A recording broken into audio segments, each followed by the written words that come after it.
The civilians all over the world continue bearing the main brunt of the armed conflicts. In 2024, the UN now registered 36,000 civilians killed in 14 armed conflicts all over the world.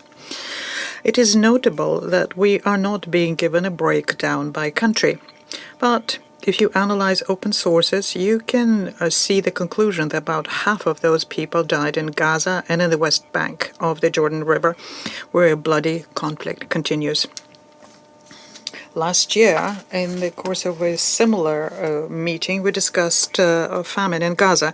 And this year, according to the Secretary General's report, 86% of the people in the Strip are in a situation of acute food insecurity or famine, which was artificially created, and they're dying from it. 19 out of 36 hospitals there have been destroyed, and people missed a whole school year. Children missed a whole school year. 2 years of school. Attacks on humanitarians continue. The following question arises: why is it that there has been no progress in protection of the civilians in Gaza throughout the conflict? And the answer is clear: because of the stalled peaceful settlement. This does not allow one to protect the civilians, including women, children, the elderly, and people with disability. Mr. President,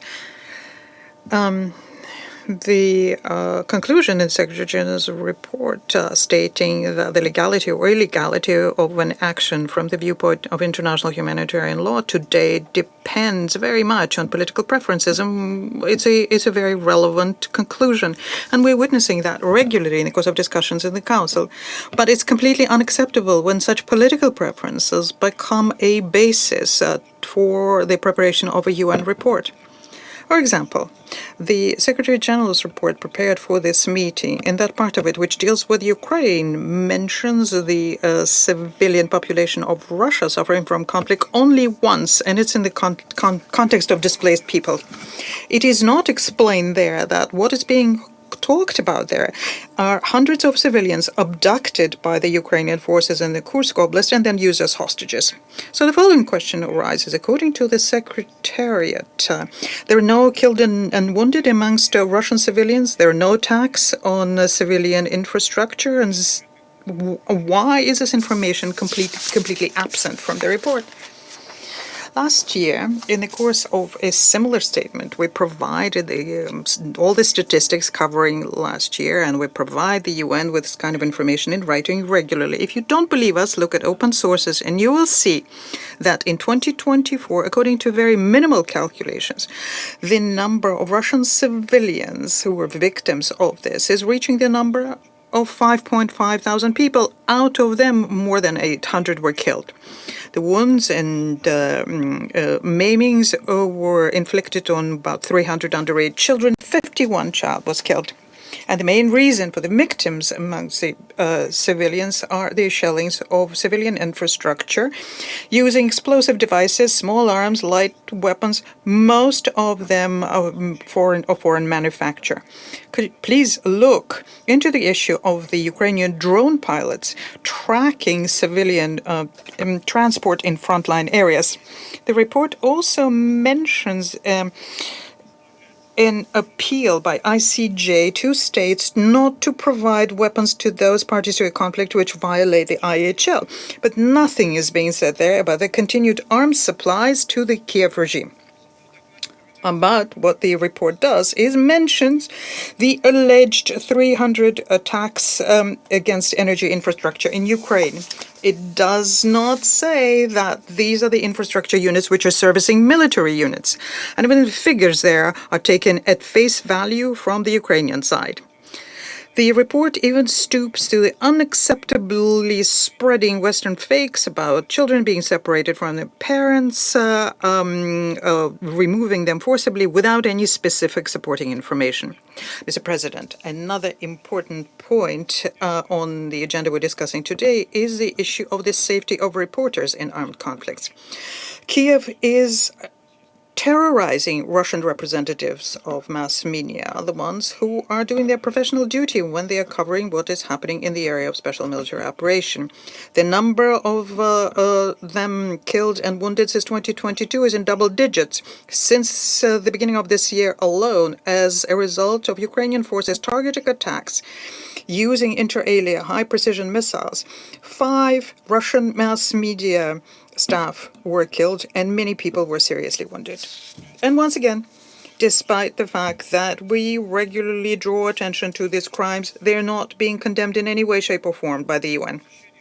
An glaring example of such a cynical approach is the biennial report issued by the Director General of UNESCO on the safety of journalists and the impunity issue covering 2022-2023.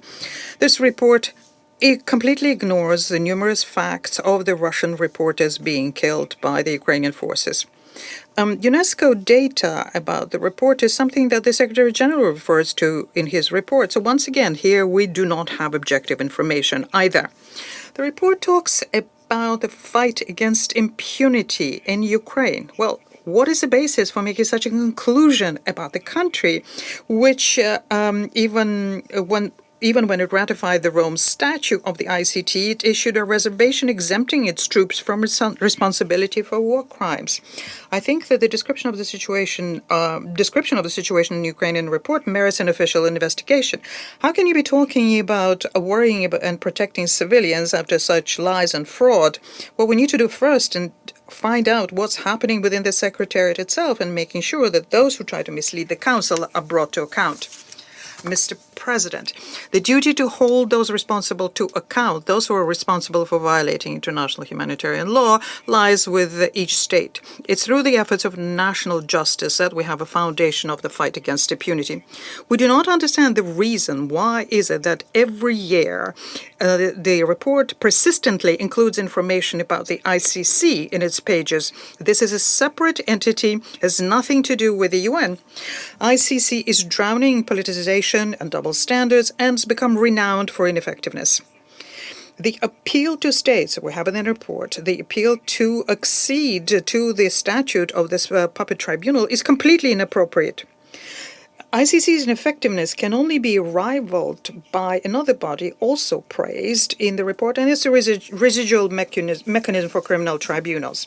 This body and its predecessor, the Tribunal on former Yugoslavia, cost billions of dollars to the UN and became a byword for double standards and selective justice. It's hard to understand why the document is praising the judicial proceedings conducted in a number of Western countries on the basis of universal jurisdiction. Let me recall here that the Western states have long been abusing the notion of universal jurisdiction, using it to interfere in the internal affairs of developing countries, or even those they simply dislike, including through ignoring the norms of international customary law. These are wrongful acts. This was confirmed by the UN International Court of Justice, and the African countries, who are very unhappy with the abuse of universal jurisdiction, initiated a discussion of this in the 6th Committee of the GA. And this discussion showed there was a substantial divergence of views on this issue. Mr. President, I would like to make a special emphasis on the issue of protecting civilians as part of peacekeeping mandates. Protection of civilians is a temporary measure needed to allow time to come up with a political diplomatic solution to a conflict. It's important to understand that this is an area of responsibility for national governments and their security bodies. When peacekeeping missions have a mandate for civilian protection, well, it had to be implemented comprehensively and in close cooperation with national authorities, local communities, and the relevant humanitarian organizations.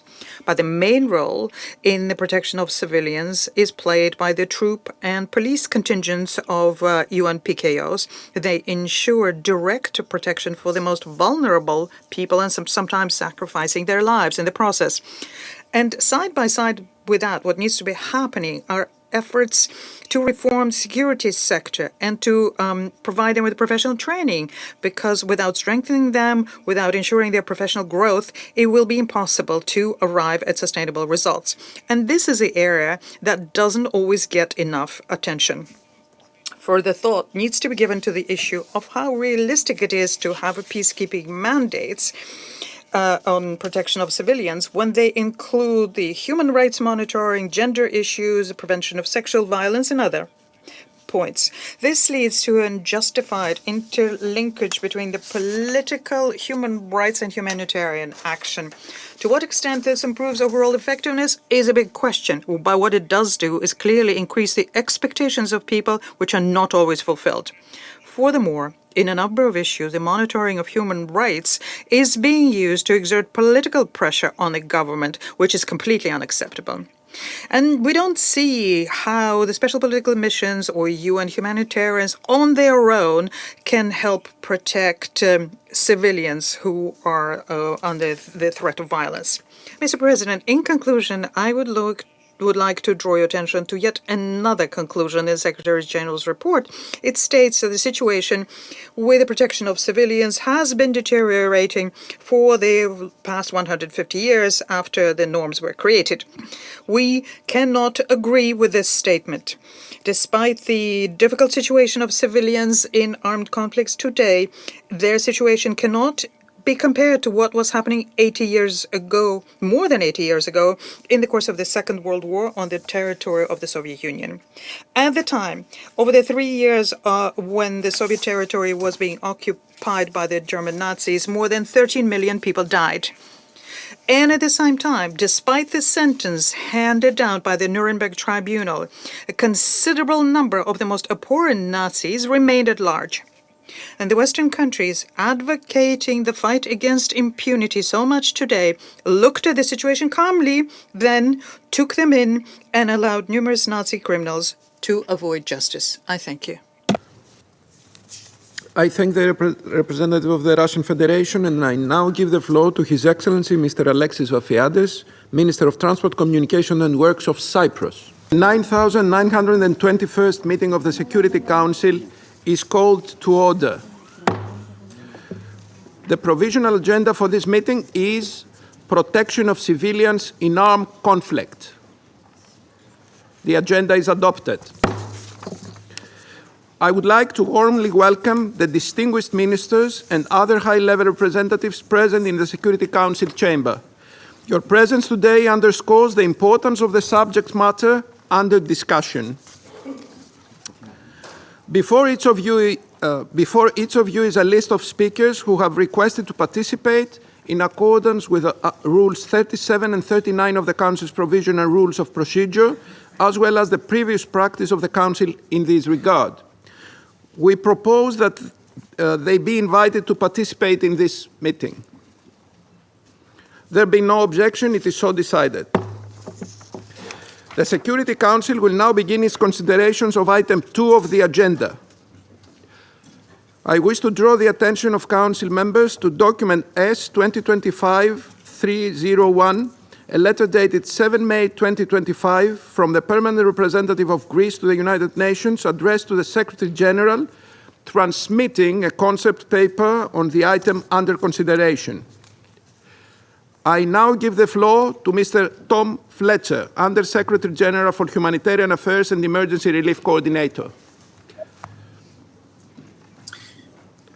Thank you, Mr. President, for the opportunity to brief this Council on the state of the protection of civilians in armed conflict and for prioritizing discussion of this urgent and vital issue. The short version. The scaffolding built last century to protect us from inhumanity is crumbling. Those who will die as a result need us to act. Mr. President, last year, the United Nations recorded more than 36,000 civilian deaths in 14 armed conflicts. The real number is, I fear, much higher. In several contexts, repeated attacks harming civilian infrastructure caused disruptions to electricity, water, sanitation, education, livelihoods, depriving millions of the essentials to survive. The number of people forcibly displaced reached new highs of over 122 million, most displaced within their countries. Reports of enforced disappearance, torture, inhumane treatment, and other trauma were widespread. Sexual violence was rampant. The UN verified some 4,500 cases last year. 93% of victims were women and girls. Conflict-driven hunger reached alarming levels. Healthcare was not spared. The WHO documented incidents harming patients, transport, and medical supplies, while millions of sick and injured people were deprived of medical care. Violence, bureaucratic and administrative measures, and other factors continued to hinder humanitarian access. Humanitarian aid was even used as a bargaining chip to pressure parties and populations. 2024 was the deadliest year on record for humanitarians. Over 360 aid workers were killed, including at least 200 in Gaza and at least 54 in Sudan, mostly national staff. Meanwhile, false narratives and disinformation undermined humanitarian operations and eroded trust in humanitarian actors, endangering the lives of our colleagues and the people they serve. Those trying to report on the plight of civilians were also harmed. According to UNESCO, 53 journalists were killed in armed conflict last year, a sharp increase from previous years. The most striking example is in Gaza, which international journalists are still prevented from entering, and where local journalists have been killed in alarming numbers. New technologies, particularly artificial intelligence, have begun transforming warfare. AI has reportedly been deployed to select military targets, raising grave concerns about compliance with international law and the erosion of human oversight. Information technologies are also being used in ways that increase dangers for civilians, whether by disrupting or damaging essential infrastructure and services, deleting vital data, or drawing civilians to play a part in armed conflict. Mr. President, we are witnessing, therefore, an unraveling of the protection of civilians and of respect for international humanitarian law. This is despite the lessons of history and our clear legal commitments. Some parties to conflict have committed flagrant violations of the rules of law.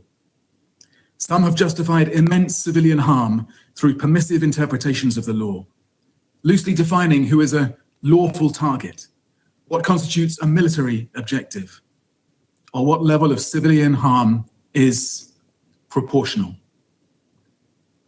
The first ever withdrawal from a humanitarian disarmament treaty, and more announced, I'm afraid, since, have propagated the dangerous and outdated idea that exceptional threats and military necessity can outweigh international humanitarian law.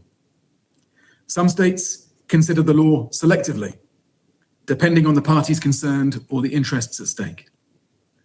All this undermines the very purpose of the rules of war, to limit human suffering in armed conflict.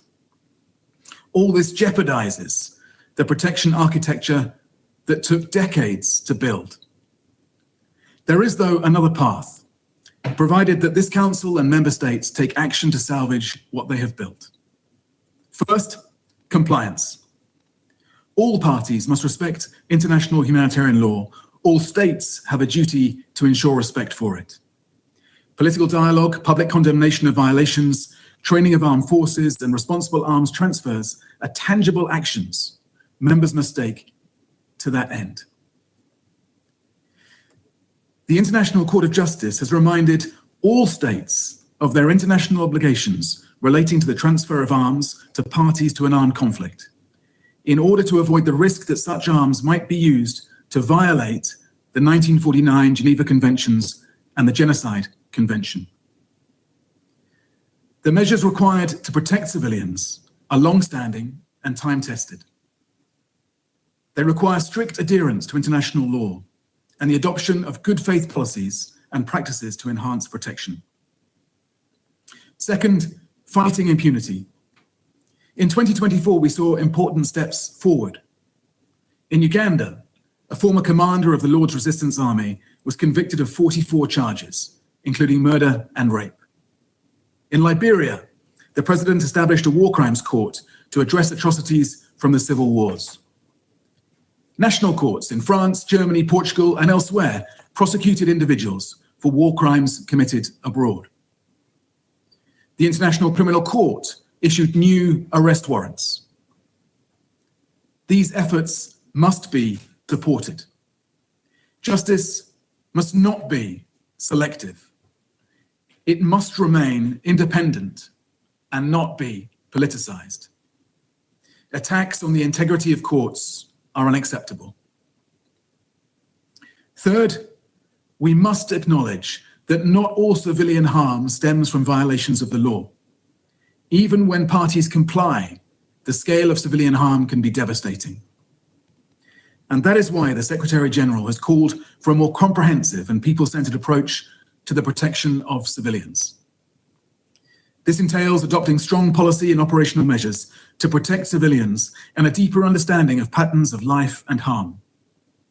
It also means considering protection through civilians' perspectives and rights. Mr. President, last week in the Security Council, I asked what action we will tell future generations we took to stop 21st century atrocities. But the question does not apply to Gaza alone. It applies to so many conflicts where civilians are trapped and terrorized. So this council and every member state must summon greater political will and courage to turn this tide. Mr. President, let us be remembered not for the warnings we gave, but for the action we took. Thank you. I thank Mr. Fletcher for his briefing, and I now give the floor to Ms. Sima Barouche, Under Secretary General and UN Women Executive Director. You have the floor. Thank you. Thank you, Mr. President, Minister of Foreign Affairs of Greece. My thanks to the Greek presidency for your invitation to brief the Council today on the protection of civilians at a moment when the situation of women and girls is rapidly deteriorating across conflicts. This year marks 25 years since Security Council Resolution 1325 on women, peace, and security, recognizing that peace is inextricably linked to gender equality. It is also the 30th anniversary of the Beijing Declaration and Platform for Action, a blueprint for the realization of women's rights everywhere. But today, over 612 million women and girls are living in conflict zones. That's not just a number. It should be a call to action for all of us. Excellencies, in war, women and girls are not just caught in the crossfire. They, their bodies, their health, their choices, and their voices are actively targeted. Conflict-related sexual violence is a protection crisis that rightfully warrants its own attention. I know the Council will continue to consider this issue with the sustained focus it demands. Today, I will focus on forms of gender-based violence too, but those that are too often overlooked: reproductive violence, explosive armed violence, mental trauma, and targeted attacks on women in public life, threats increasingly enabled by digital technologies. Mr. President, across too many conflicts, women's bodies become battlegrounds through sexual violence and also through the deliberate denial of reproductive rights and health services. 61% of all maternal deaths occur in just 35 conflict-affected countries. In the past year, we have seen bombed maternity wards, blockaded medical supplies, and massive funding cuts. In Afghanistan, where 90% of women lack access to essential healthcare services, a woman dies from preventable pregnancy-related complications every 2 hours. 1/3 already deliver without medical assistance. With bans on female workers and shrinking access to care, maternal deaths are projected to rise by 50% by 2026. In Gaza, over 28,000 women and girls have been killed since October 2023, an average of 1 woman and 1 girl killed every hour. Tens of thousands have given birth under bombardment and siege, without anesthetics, without postpartum care or clean water, and while being malnourished, displaced, and traumatized. These are not natural consequences of war. They constitute a pattern of reproductive violence. Today, I urge that we treat reproductive violence as a distinct category of harm and hold perpetrators accountable. The destruction of reproductive health infrastructure represents a blatant violation of international law, and it is costing women their lives. Excellencies, too often, women are seen as indirect victims, but they are direct targets of bombs and missiles. When markets, maternity wards, girls' schools, and homes are hit, women and girls die. It is no accident. These attacks are growing more frequent, and they show exactly how wars are being waged. In Myanmar, airstrikes increased after the devastating earthquake in March, despite a declared ceasefire. For women and girls, this meant renewed displacement, perilous journeys, loss of access to health care, and heightened risks of trafficking and exploitation. Mr. President, violence leaves scars, not only on the body, but on the mind. Trauma compounds over time, especially when layered with loss, with displacement, and with constant fear. Mental health is not a luxury, it is life-saving. In Gaza, 75% of women suffer from depression. Girls say they wish they were dead. In Afghanistan, women speak in living in prisons. In Ukraine, domestic violence is rising, and over half of displaced women report depression. These are not isolated statistics. They signal profound suffering. Protection must include psychological support. Without it, women cannot recover, they cannot rebuild, nor lead. Mr. President, women who speak out, journalists, activists, politicians, face bullets, bombs, threats, and smear campaigns. Even when not physically attacked, they are driven out by digital violence, deepfakes, harassment, and disinformation. Online spaces have become also battlegrounds. In Ukraine, 81% of women journalists report facing online abuse. In Yemen, manipulated images and online attacks have pushed many women out of journalism. This is deliberate and must be addressed as a civilian protection issue. Mr. President, since adopting 10 resolutions on women, peace, and security, this Council has made women's full, equal, and meaningful participation one of its most repeated commitments. But how can women participate if it puts their lives at risk? Protection and participation are inseparable. Without safety, women cannot organize, they cannot speak, they cannot lead.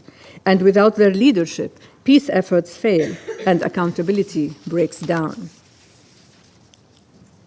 Excellencies, I come to you with 3 asks. First, the Council must do more to support justice and accountability for women and girls. These atrocities continue in part because they are committed with impunity. UN Women works relentlessly to seek justice for crimes against women and girls in war and to ensure they are recorded also for posterity. For over 15 years, we have deployed gender experts to every UN Commission of Inquiry and fact-finding mission, but documentation alone is not enough. With few welcome exceptions, perpetrators face no consequences. Sanctions regimes remain underutilized. They must cover sexual violence across and alongside the full range of violations against women and girls. Second, support women's organizations on the front lines. Despite everything, women resist with courage, with leadership, and with care. In Sudan, in DRC, and elsewhere, they document abuses and shelter the displaced. In Colombia, they shape transitional justice. In Haiti, they demand protection from gang violence and rape. Yet, These organizations are under siege. Funding cuts mean half may shut down within 6 months. 90% are already at the breaking point. Continued funding cuts will cost us the very women driving peace and recovery in the world's most fragile contexts. Support them in your collective decisions, in your bilateral funding, and in your dialogues with governments closing civic space. I urge you to use your influence. And you can count on UN Women to continue to stand with those women and those women organizations. In 2024, we channeled $110 million to women's organizations, much of it in fragile and crisis-affected settings. Upholding 25 years of commitments on women, peace, and security depends on the strengths of the women's movement. This is the fight UN Women is committed to advancing. And it is what we must collectively commit to and protect across discussions on reform, including UN80. The WPS agenda must remain steadfast and unshaken. Third, recognize women's empowerment as a protection strategy. Protection and participation go hand in hand. The most effective shield we can offer women and girls is their own power, their own voice, and their own leadership. When women lead, they protect not only themselves, but their families and their communities and their countries. When they participate in politics, in security forces, in peace processes, the impact is transformative. Mr. President, there is no pathway to peace that does not begin with the protection of women and girls. No clearer obligation in international humanitarian law, no greater responsibility for this United Nations, and no more pressing concern for this Council. Thank you. I thank Ms. Bahous for her briefing. I now give the floor to Ms. Miriana Spogliari-Tsegger, President of the International Committee of the Red Cross. You have the floor. Thank you, Mr. President, for giving me the opportunity to brief this Council. I will not repeat the horrors being inflicted on civilians because of widespread violations of international humanitarian law. This Council is briefed week after week about civilians being maimed and murdered, about civilians being detained, tortured, raped, starved, and forcibly displaced. And yet, we have to ask ourselves, where is the political courage to stop the killing? Today, we face not only a crisis of compliance with the rules of war, but one of our collective conscience. The precedent being set on battlefields today will haunt us for a long time. There are no excuses for double standards. Every state has a stake in this. Last September, when I last briefed this Council, I called on you to turn rhetorical support for IHL into action. Specifically, I urged you to call your allies when they violate the rules of war and demand that they stop. The moment to pick up the phone is now. No one wants to live in a world where the rules of war apply only to your enemies and not to yourself and to your allies. Civilians will suffer less when all sides commit to the basic principles of humanity in war. Ignoring these rules is a race to the moral bottom, a fast track to chaos and irreversible despair. This is exactly how the contagion of conflict spread. The impact of total victory, or because we can, reverberate far beyond war zones. Unrestrained violence breeds even bigger security threats that can strike when and where we least expect. Your state may not be at war today. Your family may be far from front lines, but tides turn. New conflicts erupt. And if you do not defend the rules of war today, You are accepting a world where wars are fought with increasing barbarity and disregard for our shared humanity. Today, the ICRC counts about 130 armed conflicts across the world, more than we recorded a year ago, and more than 6 times what we saw 25 years ago. Many of these conflicts are deeply protracted.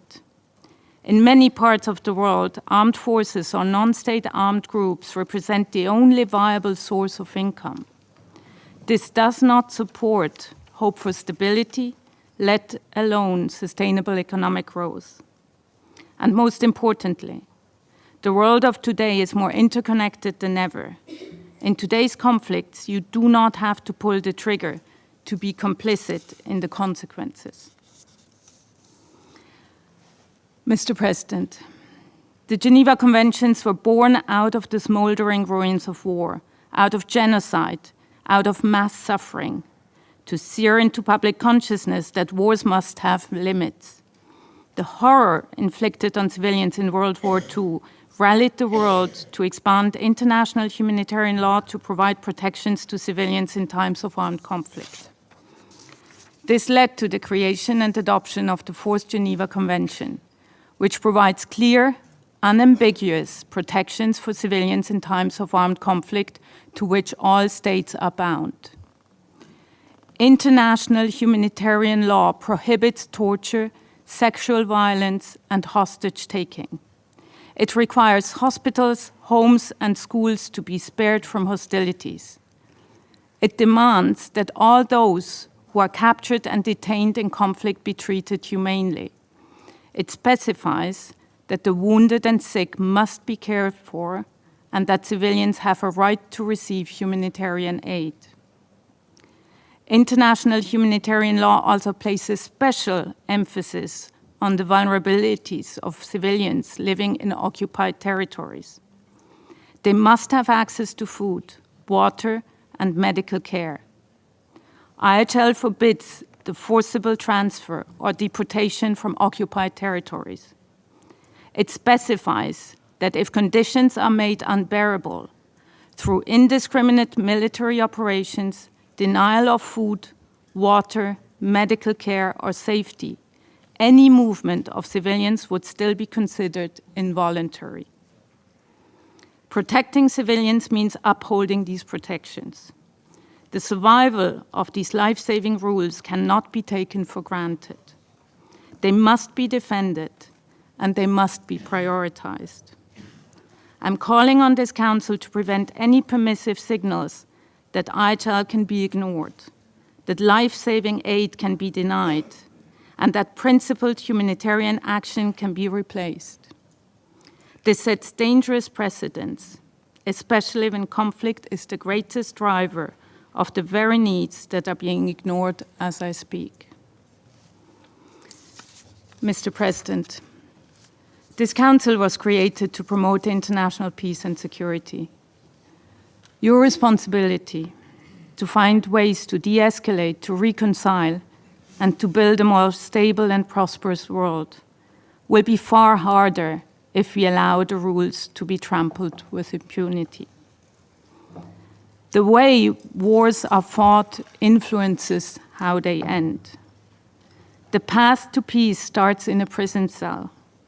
It starts with treating prisoners with the very same dignity that you would demand for yourself.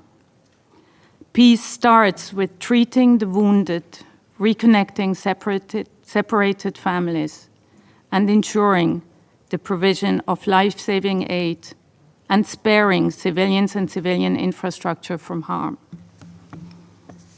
There is a growing movement coming together to stand behind universal and life-saving rules. Last September, 6 states took a stand and launched with the ICRC a global initiative to galvanize political support for IHL. Today, 75 states have joined, and we call on all states to do so.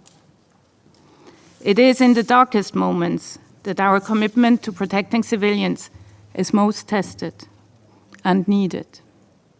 But it is possible to protect civilians in war. Thank you. I thank Ms. Poljaritsagia for her briefing. I now give the floor to Ms. Yanti Seripto, President and Chief Executive Officer of Save the Children US. You have the floor. Thank you, Mr. President. Excellencies, the treatment of children in conflict is an expression and a test of our collective humanity. And by most metrics, we seem to be failing this test. Over 470 million children, more than 1 in 6, now live in areas affected by conflict. Grave violations against children are being committed at an unprecedented scale and with impunity. Roughly half of the civilian population we seek to protect and assist are children. But children are not small adults. Children are uniquely vulnerable to the effects of war, with a far lower threshold for harm compared to adults. As our founder, Eglantine Jebb, once stated, children suffer first and suffer most. What may be a disruption for adults can be life-altering or life-ending for a child. The denial of education not only halts learning, but exposes children to heightened risks of exploitation, trafficking, and recruitment. Janvier, a child from the Democratic Republic of the Congo, who briefed this council last year, spoke of children being abducted and raped while crossing long distances to get to school after their own school had been attacked. Children have a higher mortality rate, whether from starvation, thirst, or preventable diseases that become fatal as malnutrition weakens their bodies. Fadumo, a colleague of mine working in Somalia, describes what it's like when children arrive with acute malnutrition. The child has reached the last stage of human survival. It affects the children physically, and the body of the child shrinks, the skin becomes attached to the bone, then the child becomes a skeleton, and the skin becomes swollen. There are blisters, visible lightening of the hair color, oral thrush, feeling weaker, eye problems, short temper, and the child crying the whole day, until it stops doing that. Let us be clear, starvation is a slow and violent death. Children are 7 times more likely to die from blast injuries than adults. The blast is more likely to penetrate their small bodies, and they have less blood to lose before they bleed out. And even when or if conflict ends, children's specific vulnerabilities do not. They are 50% more likely to suffer blast injuries post-conflict from explosive remnants of war. Mr. President, it seems now more than ever that we are in a moment where many competing visions of the future are battling for supremacy. The laws and norms that humanity has constructed to protect civilians, and in particular children, from harm during situations of armed conflict are being systematically challenged, undermined, and attacked. This is not an erosion, but an assault on the values of humanity. For over 100 years, Save the Children has understood that addressing the symptoms of a crisis can only get us this far. We must tackle its causes too. Often when we engage member states on the great humanitarian and child rights challenges of the day, we are asked for technical solutions to what are inherently political problems. Yes, we need support to get food, medicine, and schooling to children trapped in conflict. But we also need you, member states of the General Assembly and the Security Council, to do your job. You have obligations, moral and legal, to take action to protect civilians and find political solutions that prevent these atrocities. When a civilian is denied their right to humanitarian assistance, or a humanitarian worker is murdered, or a school bombed, that action stems from a political choice to disregard the laws of war. That choice is based on a calculation that you, us, the international community, will not enforce these universal obligations of international humanitarian law. Recently, a colleague of ours was talking to a malnourished mother of 2 twin boys in Raqqa, Syria. After 14 years of war, she's consumed by a single desperate goal: finding food for another day. When she heard the nutrition center supporting her children might close, she broke down, her tears soaking into the parched ground. For her, survival is not theoretical. It's a daily battle, and hope is a luxury she can no longer afford. A child starving in Syria or Gaza suffers the same pain as the child in Zamzam camp in Sudan. A child in Ukraine feels the same fear from bombing as a child in Myanmar. Each grave violation against a child represents a failure of this international system. The Children in Armed Conflict mandate is among the Security Council's most successful, with 38 armed actors signing action plans to protect children better and over 200,000 children released from armed actors. It must be maintained as a standalone function of the UN system. The monitoring and reporting mechanism is the Council's eyes and ears protecting children on the ground. It needs funding and political support. We urge the Security Council to appoint a chair of the Children in Armed Conflict Working Group. The group's work is essential. It is one of the busiest subsidiary bodies of this Council and plays a vital role in the protection of children in conflict. Appoint a chair and begin working. In turn, we, child rights actors, need to do more to publicize the conclusions the Council passes and the many child protection wins that stem from them. Mr. President, it is incumbent upon us to imagine a new, better future. There can be no peace without justice and no protection without accountability. This Council must consistently demand credible, independent investigations into crimes and violations against civilians, in particular children, and support the establishment of and referrals to accountability mechanisms, and ensure full access and support for child survivors. The inflection point we're living through is an opportunity for humanitarian actors to reorganize ourselves, to be more effective and accountable in how we deliver to, for, and with civilians in conflict zones. Yes, donors should increase the amount of support they are providing, but it's also the time for new donors to step forward and truly champion grand bargain commitments.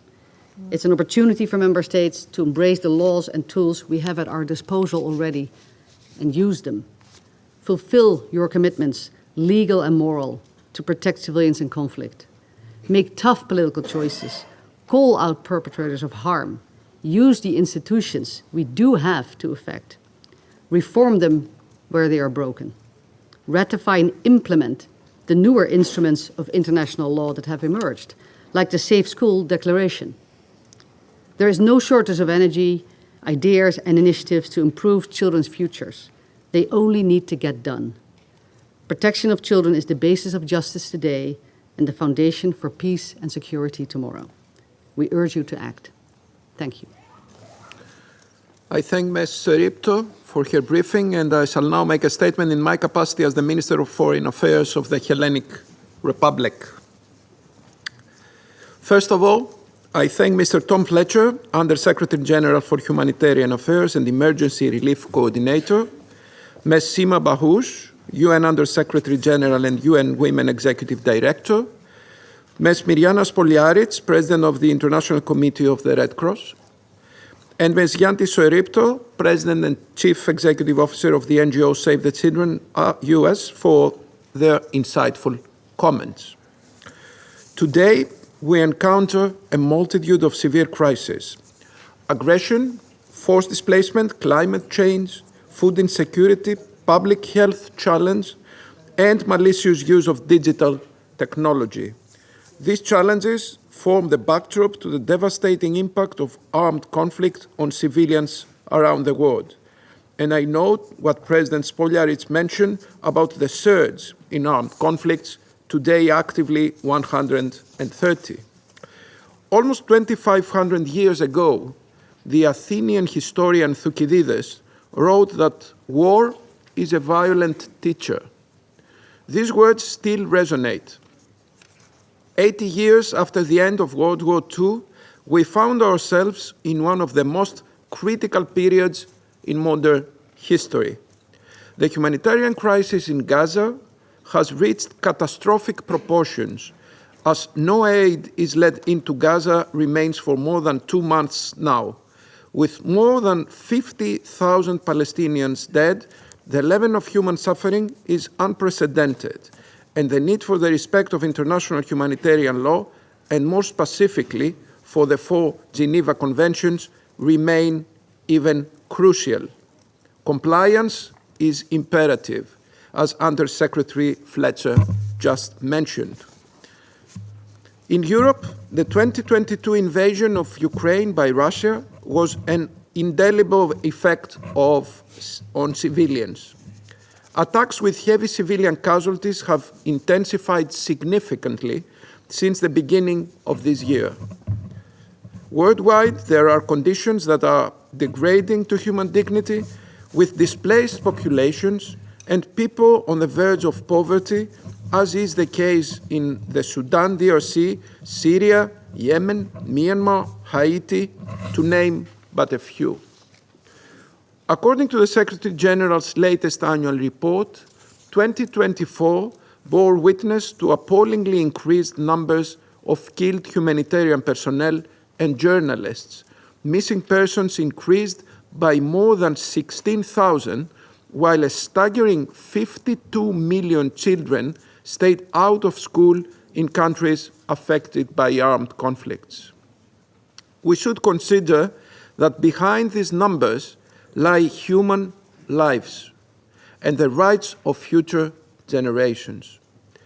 The reality on the ground of more protracted and complex armed conflicts paints a grim picture of violence and destruction. This violence has the face and voice of children, of older people, of persons with disabilities, of women and girls, and I recall the dramatic brief of Undersecretary Bahous. It has the voice of humanitarian personnel offering much-needed life-saving solutions on the ground, and of journalists trying to ensure accurate reporting on the armed conflicts. With regard to the protection of diplomatic personnel working under dire conditions, it is of paramount importance that the Vienna Convention on Diplomatic Relations is respected by all parties. Attacks or threats of attack are unacceptable. And especially today, we're appalled by the news of the deadly shooting in Washington, D.C., which has claimed the lives of 2 embassy staff members, and by shots fired in the vicinity of a foreign diplomat's visit in Jenin, West Bank. We condemn these heinous acts of violence, and we call on every side to hold those responsible fully accountable.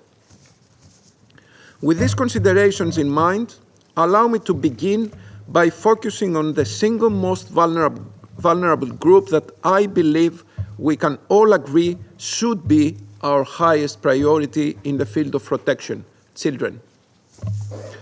Children in armed conflicts are dying.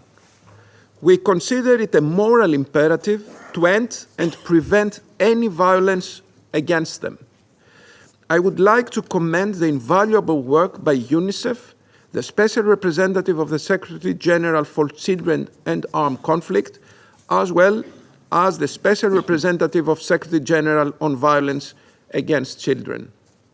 Their unwavering commitment reinforces the responsibility of this organization to place children at the center of peace and security efforts. As President Seripto argued, children should not be treated as small adults.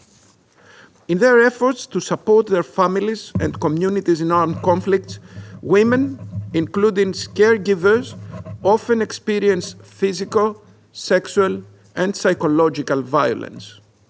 The death toll of humanitarian workers in 2024 has become the deadliest on record, with the vast majority losing their lives in Gaza. As the Secretary General mentions in his report, disinformation campaigns and spread of harmful information further eroded trust in humanitarian actors, reduced their operational effectiveness, and placed humanitarian personnel at risk. Yet, hope remains when we work together. In the newly adopted Pact for the Future, member states were able to reaffirm their commitment to effectively address armed conflict, including by enabling humanitarian access, protecting humanitarian personnel and UN and associated personnel, ending impunity, and exercising control over the international transfer of conventional arms. To this end, I would like to emphasize the following points. Acting to ensure compliance of states and parties to conflicts with the provisions of international humanitarian law, international human rights law, and of UNSC resolutions requires a holistic approach. It entails political will and decisive political action, deliberative mechanisms, sustained international cooperation, enhanced monitoring mechanisms, and established coordination structures. Impunity encourages further aggression. It is therefore crucial to ensure accountability for violations of international humanitarian law. The unimpeded, regular, and safe delivery of vital humanitarian aid in full respect of humanitarian principles of humanity, neutrality, impartiality, and independence is indeed critical. Delays compromise the rights of future generations. The synergy of the UN system, international community, and NGOs through joint planning and collaboration at field level can ensure timely humanitarian response and enhance protection mechanisms. It is our special responsibility and duty to ensure that humanitarian personnel and UN and associated personnel are able to fulfill mandate in safety and security. We also stress the need for full implementation of Resolution 2474 regarding missing persons and fully support the work of the UN, among others, through the establishment of the Commission for Missing Persons. It is equally important to highlight the invaluable contribution and the essential leadership of women in times of crisis, and to protect them from gender-based violence, including women journalists. Journalists must fulfill their duties in safety and dignity. This year marks the 10th anniversary of Security Council Resolution 2222 on protection of journalists and associated media personnel in armed conflict, while next year, Security Council Resolution 1738 on attacks against journalists in armed conflict, penned by France and Greece, turn 20. In modern armed conflicts, journalists usually become targets of hybrid warfare, facing not only violence, but also misinformation and hate speech campaigns which undermine their credibility. Such practice is tantamount to reverse propaganda. Finding effective ways to counter harmful narratives and promoting reliable and accurate information is vital. In this regard, we attach great importance to the use of new technologies in a way that leverages their potential to gather and analyze information to anticipate and avoid civilian harm. Ladies and gentlemen, allow me to conclude by returning to where I began. I would like to make a specific reference to children. The current situation in Gaza brings us face to face with our responsibility. Today, in the context of the United Nations Security Council, this most appropriate forum, we must make abundantly clear that war, violence, and propaganda should never deprive a child of the right to grow up healthy and hopeful. Thus, it is clear that our collective duty is to defend children in every possible way.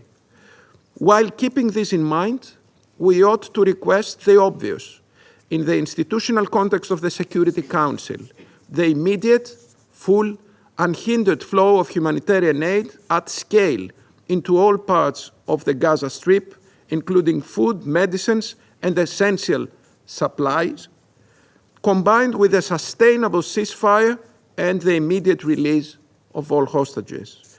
For this reason, Greece, in its capacity as President of the Security Council, will use the monthly meeting on the Middle East on the 28th of May at the latest to focus on the urgent humanitarian situation in Gaza.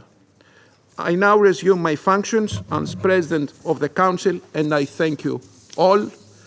And I have the honor to give the floor to Her Excellency Ms. Melita Gabric, Deputy Minister for Foreign and European Affairs of Slovenia.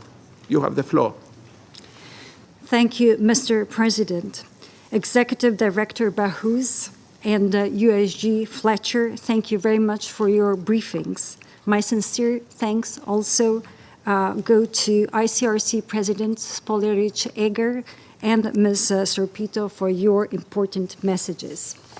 Mr. President, the latest report of the Secretary General once again presents grim picture of protection of civilians. With new record numbers of civilians affected by conflicts, the trends remain alarming, particularly in Gaza, Sudan, Ukraine, and Myanmar, to name but a few. Yet again, the world is shocked about the images of hunger emerging from Gaza. War brings immense suffering to all civilians. However, some of them are particularly vulnerable. We must emphasize the specific vulnerabilities of children, women, and older persons. They continue to be particularly affected by armed conflicts. The youngest members of our society are particularly vulnerable and at the greatest risk of death or permanent damage to mental or physical health. Everything must be done to protect them from the horrors of war. Only in this way will they one day be able to build a resilient society. The toll of war on women is also particularly heavy.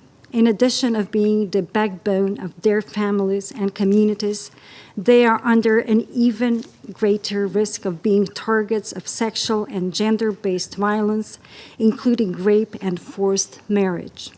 It is particularly heinous when these are systematic and used as methods of war.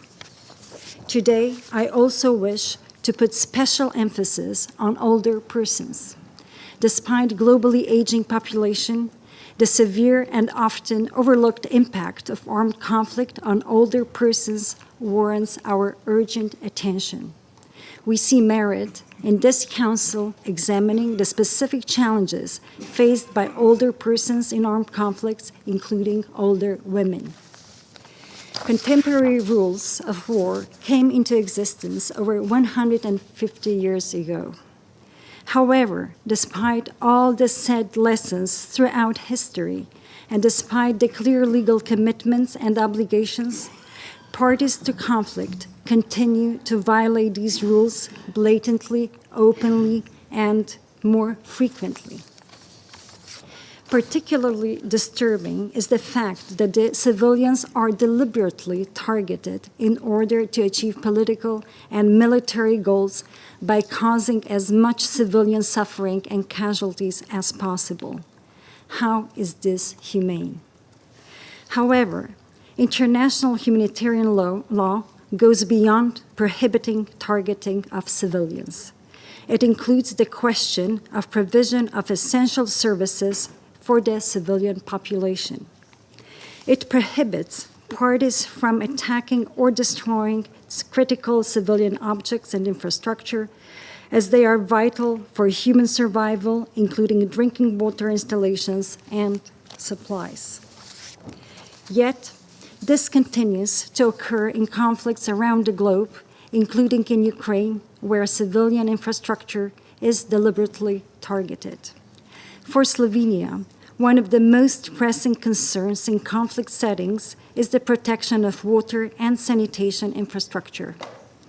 Damage to these systems, whether intentional or incidental, has devastating long-term and far-reaching consequences for civilian populations, including on food production. In Gaza, Sudan, and elsewhere, we are witnessing how the destruction of water infrastructure leads to alarming levels of thirst, dehydration, spread of diseases, disruption of healthcare services, and ultimately to preventable deaths. Slovenia will continue to remain committed to this issue, including through the Global Alliance to Spare Water from Armed Conflicts and as the focal point for hunger and conflict, together with Guyana in the Security Council.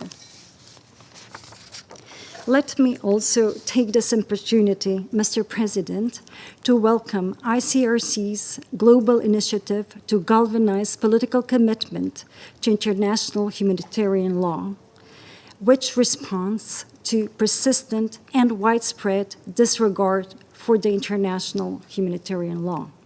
Mr. President, Secretary General has called for a more comprehensive approach to protection of civilians. We fully agree with his outline of practical terms. For Slovenia, this means persistent evocation of human rights norms and standards. All states are responsible for ensuring compliance with international humanitarian law and international human rights law. Working towards the full protection of civilians is a collaborative endeavor. Our collective commitment must be transformed into concrete action. Civilians affected by armed conflicts depend on it. I thank you for your attention. I thank the representative of Slovenia, Her Excellency Ms. Gabric, for her statement, and I now give the floor to the representative of Algeria. Thank you, Mr. President. At the outset, we would like to express our sincere appreciation to the Greek presidency for convening this very important meeting. We extend our appreciation to Mr. Tom Fletcher, Ms. Sima Bahous, Ms. Mirjana Spoljaric-Eger, and Ms. Janti Soripto for their very valuable briefings. The protection of civilians in armed conflict remains a core principle of international humanitarian law. Yet, today, we are witnessing an alarming rise in violation of the international humanitarian law, with innocent civilians bearing the brunt of unlawful warfare. Sadly, in many contexts, in particular in Gaza, respect for international humanitarian law has been reduced to an empty slogan. Shielded by impunity, parties to conflict are disregarding their legal obligations with near total abandon. The numbers speaks for themselves. The United Nations recorded over 36,000 civilian deaths in 14 armed conflicts in 2024 alone. The majority of them in Gaza. Mr. President, protecting civilians, humanitarian and UN personnel, journalists and media professionals, and enhancing accountability mechanisms are not abstract ideals. They are the pillars of our shared legal and moral responsibility as a Security Council. We must act decisively to uphold them. In 2024, nowhere has the collapse of IHL been more complete, more deadly than in Gaza. Yes, in Gaza. In Gaza, civilian infrastructure has been systematically destroyed.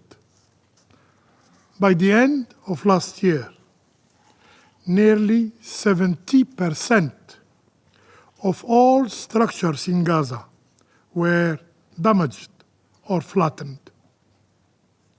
The electricity blackout persisted throughout the year. Second, in Gaza, forced displacement has become normalized. 2 million people, about 90% of Gaza's population, have been uprooted. Almost all of them displaced many times. Third, in Gaza, starvation is being weaponized. 86% of the population faced critical level of food and security.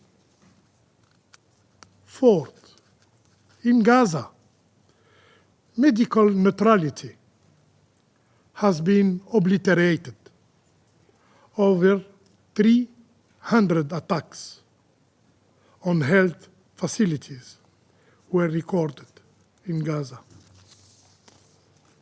20 of the 36 hospitals and 86 healthcare centers were rendered non-functional. 5, in Gaza, education has been shattered. 12,000 school children and 500 teachers were killed. 12,000 school children and 500 teachers were killed. 80% of school buildings were damaged. An entire generation of Palestinian children have lost a full academic year in 2024. 6, in Gaza, journalism is under fire. 20 journalists were killed, and international media access has been and is still denied.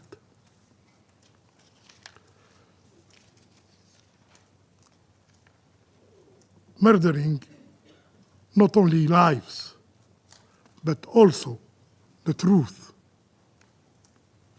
7, in Gaza, humanitarian workers have been turned into targets.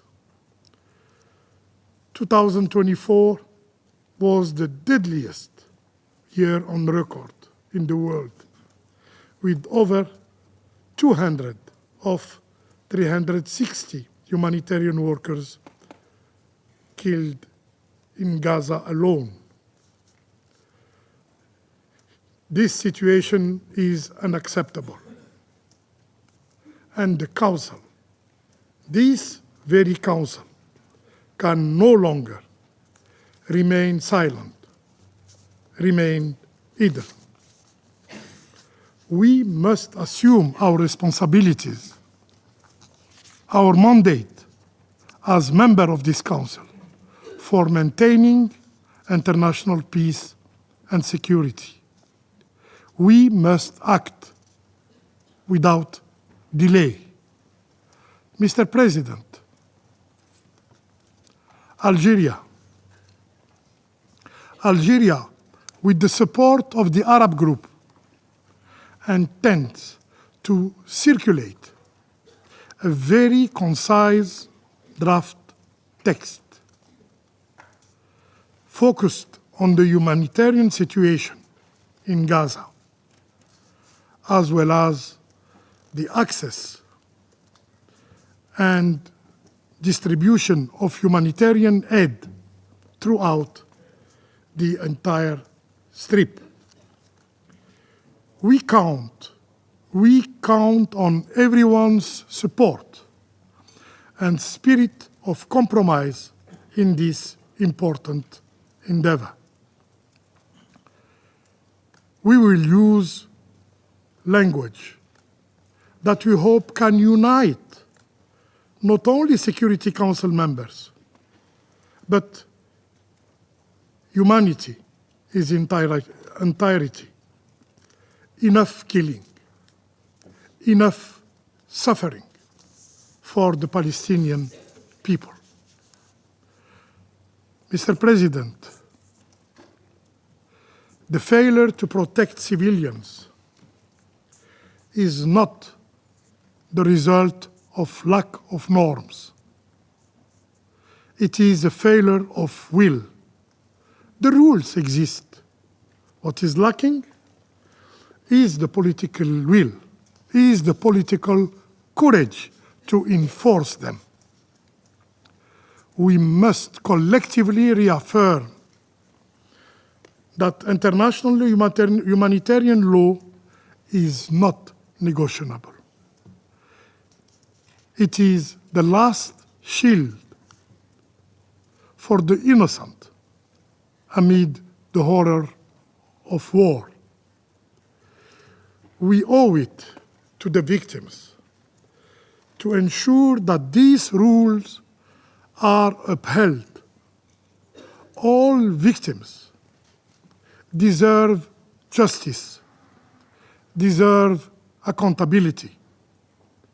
Respect for international humanitarian law must not be the exception. It must be the rule. There is no place for double standard. No one is above the law. Let us rise to that responsibility. I thank you. I thank the representative of Algeria for this powerful statement. And I now give the floor to the representative of China.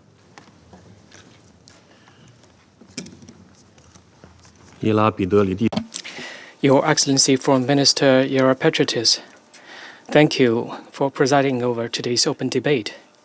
I thank Under-Secretary General Fletcher, Executive Director Bahous, President Spoliaritz, and Ms. Sorripto for their respective briefings. Recent years witnessed escalating tensions at the international level and frequent outbreaks of conflict and turmoil. The SG's report pointed out that there were more than 120 ongoing armed conflicts worldwide, resulting in 122.6 million people being forcibly displaced and more than 280 million facing acute food insecurity. In the past year alone, over 360 humanitarian workers and more than 870 medical personnel were killed in conflicts. Behind these numbers are countless civilians caught in the crossfire, teetering between life and death, and innumerable families torn apart and separated from their loved ones. The international community must heighten its sense of urgency and take more robust actions to protect civilians. I would like to emphasize the following points. First, we must strive to eliminate armed conflicts. As long as conflicts persist, the fundamental safety of civilians will remain elusive. All parties to conflicts should commit to settling disputes through dialogue and negotiation and work toward the early restoration of peace and security. States should uphold the vision of common, comprehensive, cooperative, and sustainable security, adhere to the principle of indivisible security, and jointly build a balanced, effective, and sustainable security architecture. As the organ that bears the primary responsibility for the maintenance of international peace and security, the Security Council should promote the cessation of hostilities and protect civilians from the scourge of war. In Gaza, innocent lives are lost every day. Achieving a ceasefire and saving lives is an urgent priority that brooks no delay. We urge Israel to immediately halt its military offensive and fully restore access for humanitarian aid. China attaches great importance to the issue of illicit trafficking and misuse of conventional weapons, especially small arms and light weapons, and calls on the international community to take necessary measures to combat this scourge.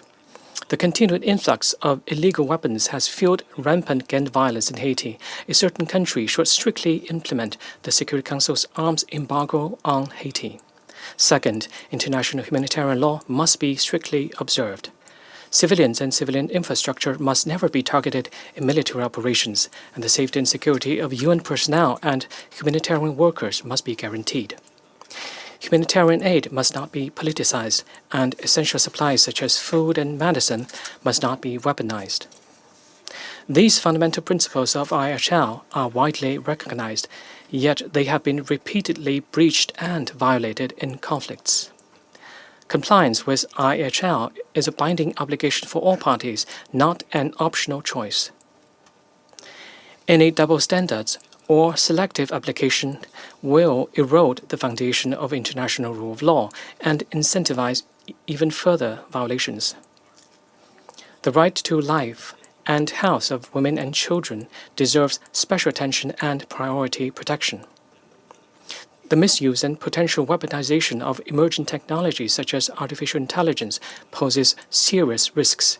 Countries should adopt a prudent and responsible approach in the military development and use of AI, and ensure human control over such weapon systems at all times.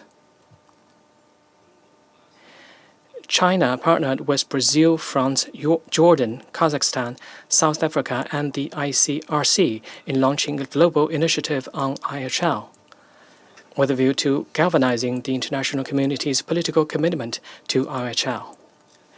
As of now, over 70 countries have joined this initiative. We call on more countries to follow suit and work together to promote the observance and implementation of international humanitarian law. Third, it is imperative to build up the governance capacity of conflict-affected countries. States bear the primary responsibility for protecting civilians.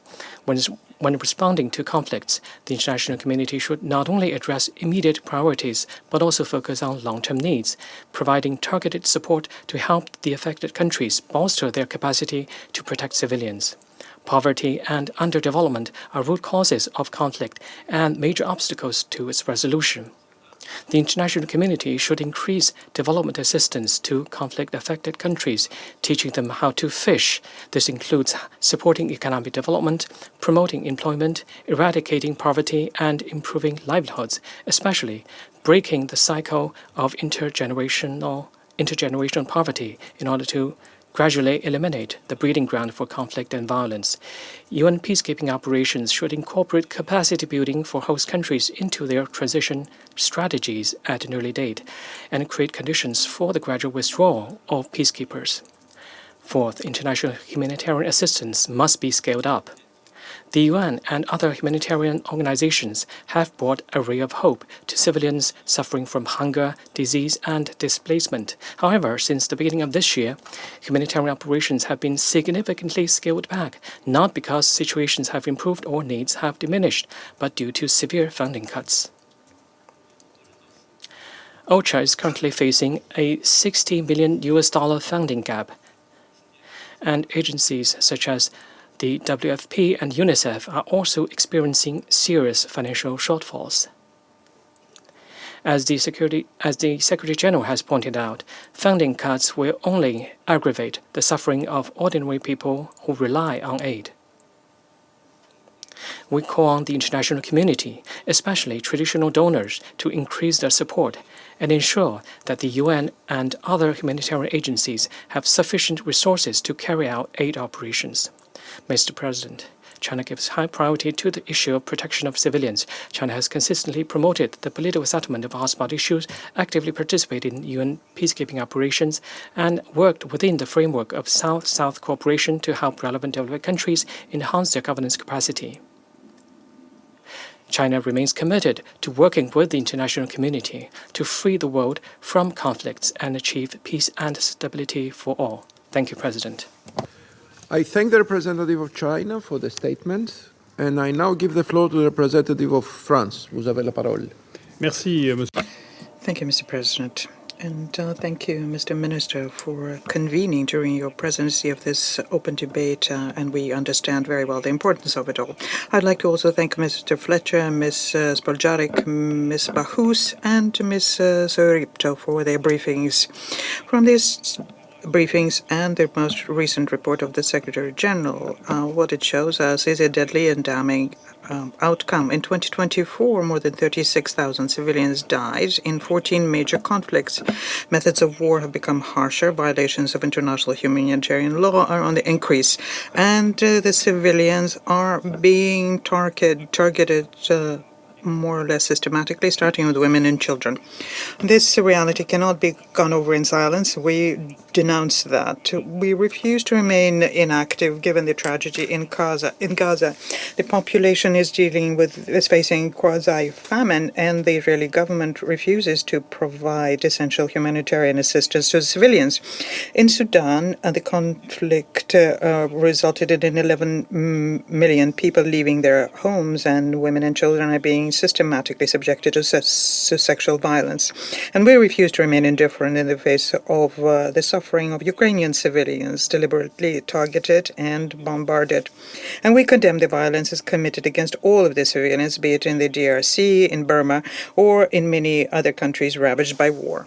Mr. President, first of all, we call on this Council to shoulder its responsibility vis-à-vis the Charter by reaffirming the use of international law in all of its dimensions that have this protection of civilians, namely international humanitarian law, international human rights law, and international criminal justice.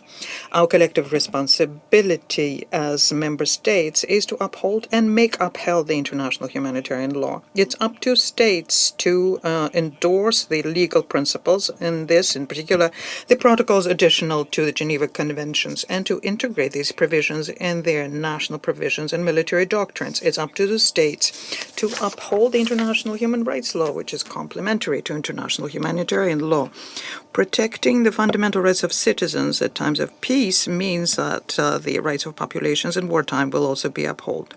Combating impunity based on international criminal law ensures this, and this Council must support the existing mechanism, first and foremost, the International Criminal Court, and encourage states to exercise their criminal competence, including within the framework of the universal competence. And we're doing our part. French courts recently sentenced 3 former Syrian officials for complicity in war crimes and crimes against humanity. There is also a trial of the former speaker, and an high official in Jaish al-Islam is now underway in a court in Paris. Second, this legal framework guides the action of the Council itself. The Council has a responsibility to make sure that the protection of civilians is at the heart of its decisions. Now, in the humanitarian area, it's up to the Council to ensure that humanitarians can reach the populations that they need to reach, and this can be done everywhere and all times. In the area of security, it's essential to make sure that PKOs have the means that they need to protect the civilians, and that they have the freedom of action they need for that. The police component has to discharge its actions in this area. And this means when we have a clear, coherent mandates adapted to realities. We'd like to recall that journalists in conflict areas are civilians. They have to be protected as such under the international humanitarian law and Resolution 2222 of this Council, which was passed 10 years ago. We pay special attention, as was said by the Secretary General, to new technologies and the impact they have on hostilities. This is an important aspect, and it comes out in the most recent report by the Secretary General. We need to encourage the initiatives aimed at framing their use, including when it comes to disinformation, whose impact on civilians can be dramatic. Mr. President, according to our commitments, we are working, and together with ICRC and 5 partner states, we launched, and many referred to that, a significant political initiative for international humanitarian law. On the 28th of April last, the Minister of Foreign Affairs brought together all of the protagonists of this. The protection of civilians, to conclude, is not a declaration of intent. It guides each of our decisions. It is the responsibility of the Council to find political solutions which ensure that they are protected. 90 countries have decided to participate in this debate, and 10 of them as a matter of urgency. And this is a question of our humanity, collective political responsibility, and our credibility. I thank you. France for the statement, and I now give the floor to the representative of Denmark. Thank you, Mr. President, and thank you for organizing this very important debate. And I'd also like to start by thanking USG Fletcher, Executive Director Bahous, ICRC President Spoljaric, and CEO of Save the Children, Suripto, for their clear and sobering briefings, which really should be a wake-up call to us all. Mr. President, in 2025, civilians in conflict find themselves at the intersection of unchecked impunity, fast-moving technologies, and waning global attention. The proliferation of conflict, climate disaster, hunger, and economic shocks has amplified violence, while cuts in funding have severely limited the humanitarian system's ability to respond at a time when it's most needed. From Haiti to DRC, Ukraine to Myanmar, long-standing impunity for violations of international law has eroded the humanitarian and protection system built with the founding of the United Nations.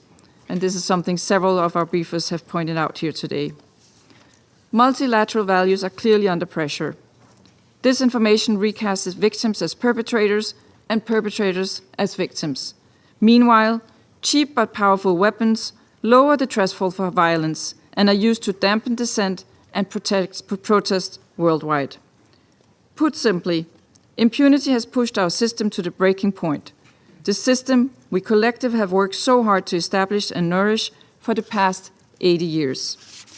Mr. President, we see the direct consequences of this in Gaza. 19 months of devastation and now 11 weeks of a complete humanitarian blockade has pushed more than 2 million into the critical risk of famine. The humanitarian principles are also being forced out in order to make way for the privatization, deprivation, and militarization of aid. Denmark reiterates its call on Israel. Allow for a full resumption of aid into Gaza immediately. Israel must enable the UN and humanitarian organizations to work in accordance with the humanitarian principles. In Sudan, a similar pattern unfolds. A war with devastating impacts on millions of civilians, including widespread acts of sexual and gender-based violence against women and girls. Parties to the conflict dismiss verified famine warnings, while arms, money, and fighters continue to flow across borders. External sponsors profess innocence, even as civilians starve. Bureaucratic and administrative impediments slow and often stall any meaningful response. In Ukraine, civilians are not just caught up in the crossfire, but have become target themselves. So-called double-tap strikes deliberately target humanitarian and rescue services, attempting to free survivors trapped under the rubble. Mr. President, if we are to reverse course and halt our multilateral system from reaching the point of no return, then we must return to upholding international humanitarian law, engage in peace building, and ensure accountability. In this regard, allow me to make 3 points. First, humanitarian action cannot be a substitute for inclusive and meaningful political settlement and peace-building efforts. If the Council does not work to address the root causes of war, millions of civilians will remain at risk. From peace operation to the Secretary General's good offices, we have the tools required to mediate and influence parties, ensuring far greater protections for civilians trapped in conflict all around the world. Collectively, we have the power to save lives if it is backed by the political will to do so. Second, autonomous and AI-enabled weapons require human oversight and human control in decision-making. Responsibility and accountability cannot be delegated to machines. We must ensure that development and use of autonomous weapons is in full compliance with international humanitarian law, including the principle of distinction. Third, accountability mechanisms are for use, not just for display. While states bear the primary responsibility to protect the population from atrocities, the international community and this Council also has a collective responsibility to protect populations from such crimes. International law must be applied consistently, and those who target civilians, aid convoys, aid workers, health facilities, or journalists must be held to account.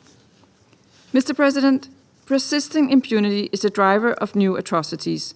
We must ensure that those who perpetrate grave breaches of the Geneva Conventions, as well as other serious violations of the laws of armed conflict, are held accountable.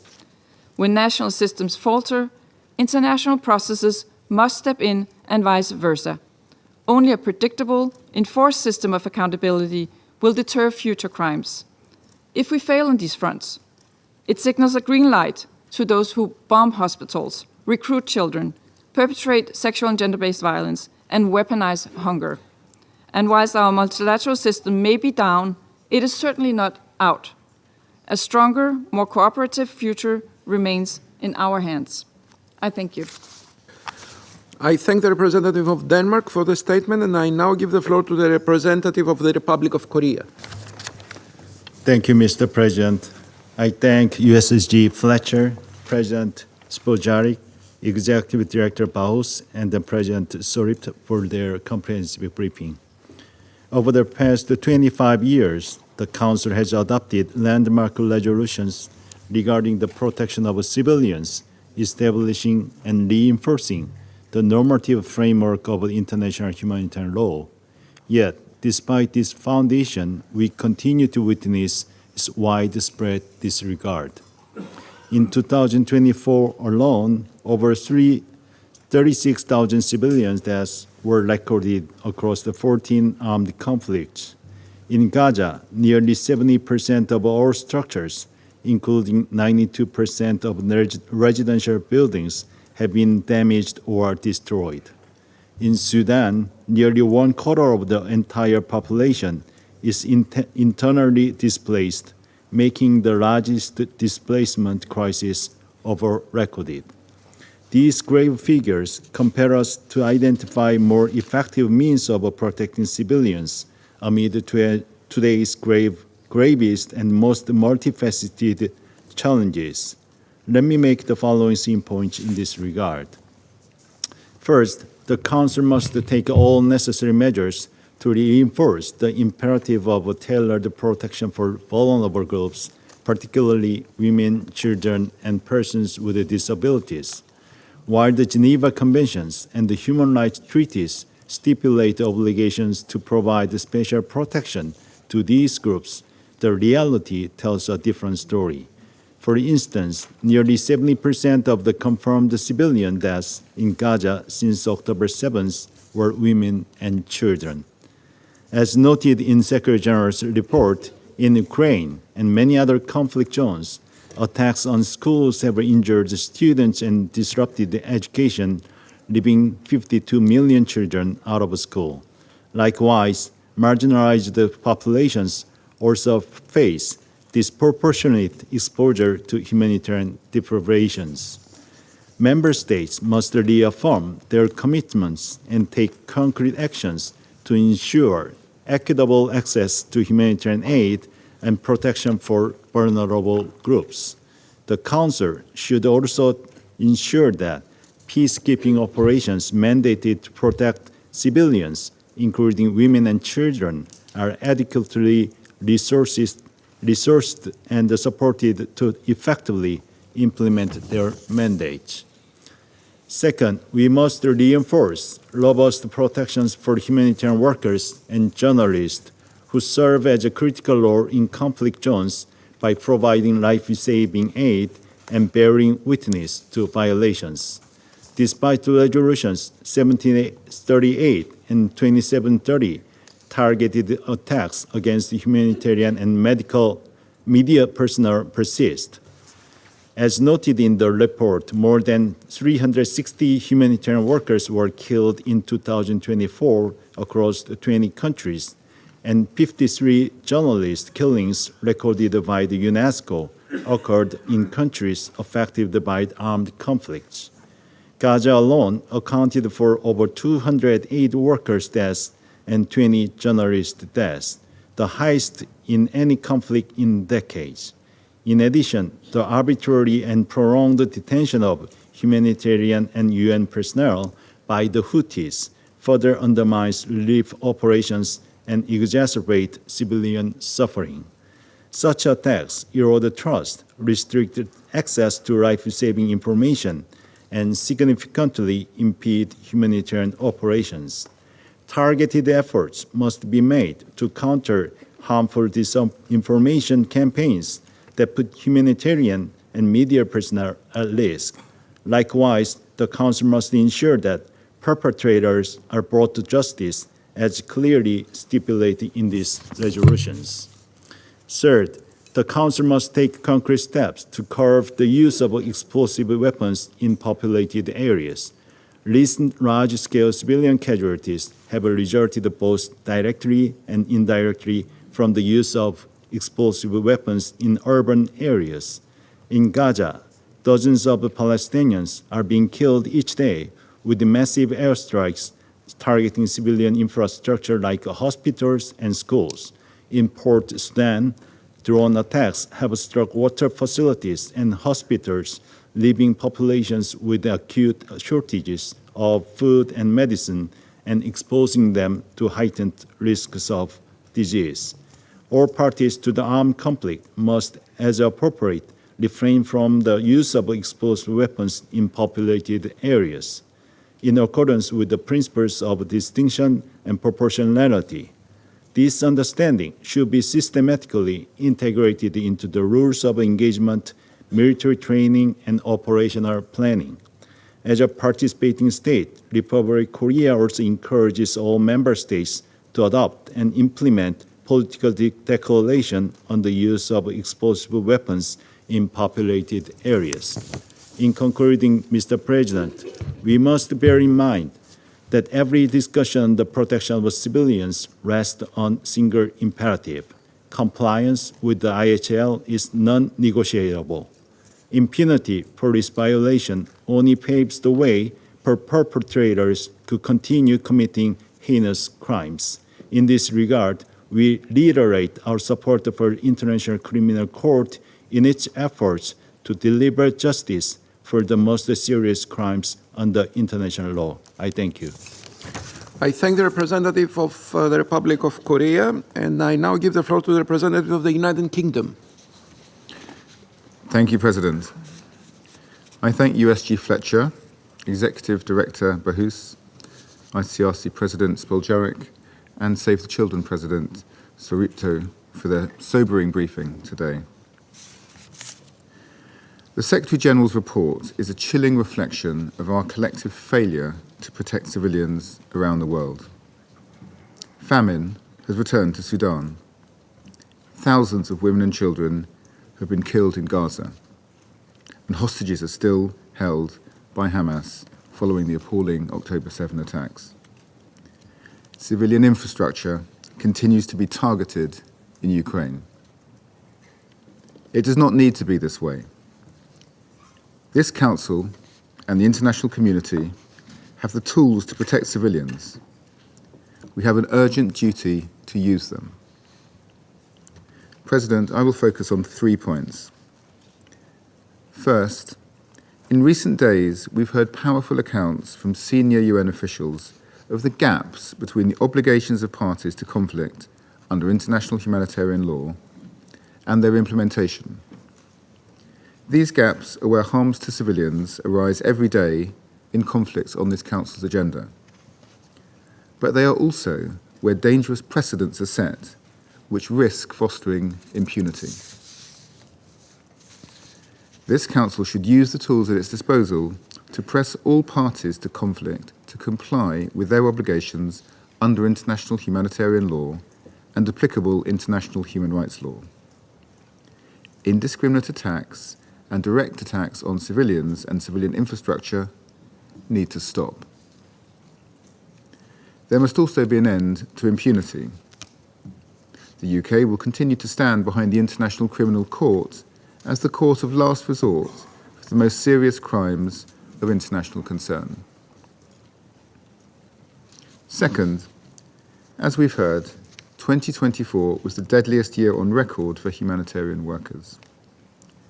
We call for the full implementation of Resolution 2730 on the protection of humanitarian personnel, premises, and assets. And we underscore the vital importance of ensuring safe and unhindered humanitarian access. Third, we need to ensure the UN can play its critical part in supporting the protection of civilians, especially through peace operations. Peacekeepers must be properly trained and equipped to fulfill protection mandates, and those mandates must be respected by parties to conflict. President, the United Kingdom is taking practical steps to advance the protection of civilians, including through ICRC's Global IHL initiative. And this month we published a practitioner's handbook to support IHL compliance and better tackle conflict and hunger. In conclusion, the UK remains fully committed to working with international partners, including in this Council, to uphold our shared obligations to the protection of civilians and to bring an end to impunity. Thank you. I thank the representative of the United Kingdom for the statement, and I now give the floor to the representative of Guyana. Thank you, Mr. President. I thank Under-Secretaries General Tom Fletcher and Seema Bahous for their comprehensive briefings and welcome the contributions of Ms. Poljaric and Ms. Suripto. We also welcome the Secretary General's report on the protection of civilians and the recommendations contained therein. Mr. President, the protection of civilians must remain at the center of the international community's efforts to achieve global peace and security. Today, the devastating consequences of armed conflicts continue to take a heavy toll on civilians worldwide by destroying infrastructure critical to their survival, creating large-scale displacement, inducing or exacerbating food insecurity, and making them vulnerable to sexual violence, death, and injury. These dire consequences are exacerbated by the impacts of climate change and other destabilizing social and economic factors that are symptomatic of conflict zones. The report of the Secretary General states that in 2024, the United Nations recorded more than 36,000 civilian deaths in 14 armed conflicts. The deliberate targeting of civilians, including humanitarian personnel and media professionals, coupled with the evolving nature of warfare, necessitate a collective response grounded in international law and demonstrated by political will. Over the years, there have been several Council products and other instruments which form a robust framework to address issues relating to the protection of civilians in armed conflict. These include Resolutions 1265, 2286, 2417, 2474, 2573, and 2730. The implementation of these resolutions has, however, been mostly honored in the breach, as the lives and livelihoods of civilians continue to be disrupted, with women and children bearing the brunt. The numbers are staggering. In Gaza, more than 53,000 Palestinians were killed by Israeli strikes between October 2023 and May 2025, the majority being women and children. Over 400 aid workers were killed in Gaza alone, the highest number in a single conflict. These atrocities are all in violation of international law. Since the beginning of the conflict in Sudan 2 years ago, 10.5 million persons have been displaced, and approximately 25 million are facing acute food insecurity. In Ukraine, over 13,000 civilians have been killed since February 2022. OHCHR has reported a progressive rise in the civilian casualties every month of this year. Mr. President, I have noted but a few of the atrocities resulting from the many conflicts worldwide, but the list goes on. Failure to protect civilians in armed conflict undermines the foundation of peace and security. Their full protection requires a comprehensive approach. In this regard, I highlight the following 4 points. First, there must be strict adherence to international law, and more specifically, international humanitarian law, that are designed to protect civilians in armed conflict. These must not be interpreted and applied subjectively and treated like an a la carte menu from which we choose at our convenience. All parties to conflict bear the primary responsibility of ensuring the protection of civilians whenever and wherever armed conflicts occur. Second, there must be accountability. We must utilize the tools at our disposal to ensure that perpetrators who fail to protect or target civilians are held to account as a necessary step to deter future violations.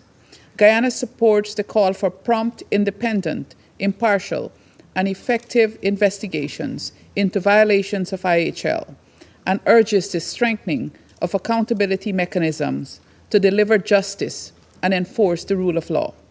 Third, the increasing use of misinformation and disinformation as a tool of war exacerbates conflict and instability. Equally devastating is when these mis- and disinformation campaigns target humanitarian and peacekeeping operations, hindering the execution of their mandates and the lives of their personnel. We therefore encourage the responsible use of media platforms by digital entities and urge greater public access to accurate and reliable information. We further call for the monitoring of mis- and disinformation related to United Nations and humanitarian activities and to hold those responsible for spreading harmful content to account. Fourth and final, Guyana is deeply concerned about increased attacks against humanitarian workers and UN personnel. Even as they dedicate their own lives to alleviate human suffering, they have become targets in places like Ukraine and Gaza, suffering bodily harm and even death. This is unacceptable. Parties to armed conflicts are obligated to respect and protect humanitarian workers and must adhere fully to these obligations. The adoption of Resolution 2730 in 2024 underscores the critical importance of unhindered access of humanitarian personnel in the execution of their mandates without intimidation, interference, or violence. Deliberate obstruction to the delivery of humanitarian aid to conflict zones, including food and life-saving medical supplies, is not only a violation of international humanitarian law, but also exacerbates the suffering of the civilian populations. Guyana reiterates its call to all parties to conflicts to comply with their obligations under international humanitarian law and to ensure safe, timely, and unhindered access to life-saving humanitarian aid. Mr. President, the robust existing legal framework for the protection of civilians is not an end in itself. It must be matched with the same level of political will for its implementation and the relevant accountability when it is ignored. I thank you. I thank the representative of Guyana for the statement, and I now give the floor to the representative of Panama. Gracias. Thank you, Mr. President. We congratulate you on convening and presiding over this important debate. We're grateful for the valuable briefings by the USG for Humanitarian Affairs, Tom Fletcher, the Executive Director of UN Women, Sima Bahous, and the President of the International Committee of the Red Cross, Mirjana Spoljaric, and Janti Soripto, President of Save the Children US. The protection of civilians in armed conflicts cannot continue to be an empty promise. Respect for international humanitarian law is not an option, nor is it an idealistic aspiration. It is a legal, ethical, and moral duty to be upheld by all states without exception. The observance of IHL is the foundation for preserving human dignity, even in the bleakest of situations in conflict. President, the report on 2024 paints a disturbing picture. The number of serious violations against civilians has risen steadily. Women, girls, boys, and persons with disabilities continue to be victims of killings, forced displacement, sexual violence, forced disappearance, and untold forms of intolerable suffering. Panama notes with concern the growing disregard for norms governing the conduct of hostilities, which have been developed over more than a century, in order to guarantee a modicum of humanity even in the midst of war. The use of prohibited weapons, deliberate attacks against civilian infrastructure, hospitals, schools, markets, and drinking water systems are crimes which must be denounced unreservedly, and those accountable must be brought to justice without exception. Impunity and double standards in the implementation of these norms risk eroding the legitimacy of the multilateral system, and with it, the very underpinning of this Council. With that said, we welcome efforts aimed at improving accountability mechanisms, both nationally and internationally. We also underscore the role of the International Criminal Court in investigating war crimes and crimes against humanity. International justice cannot be selective, nor can it come too late. It must be universal, impartial, and effective. Wherever there is suffering, there must be accountability, period. Similarly, humanitarian assistance must be safeguarded in any conflict without restrictions or arbitrary obstacles. The protection of medical and humanitarian staff, of people who are risking their lives to save the lives of others, must be a constant priority.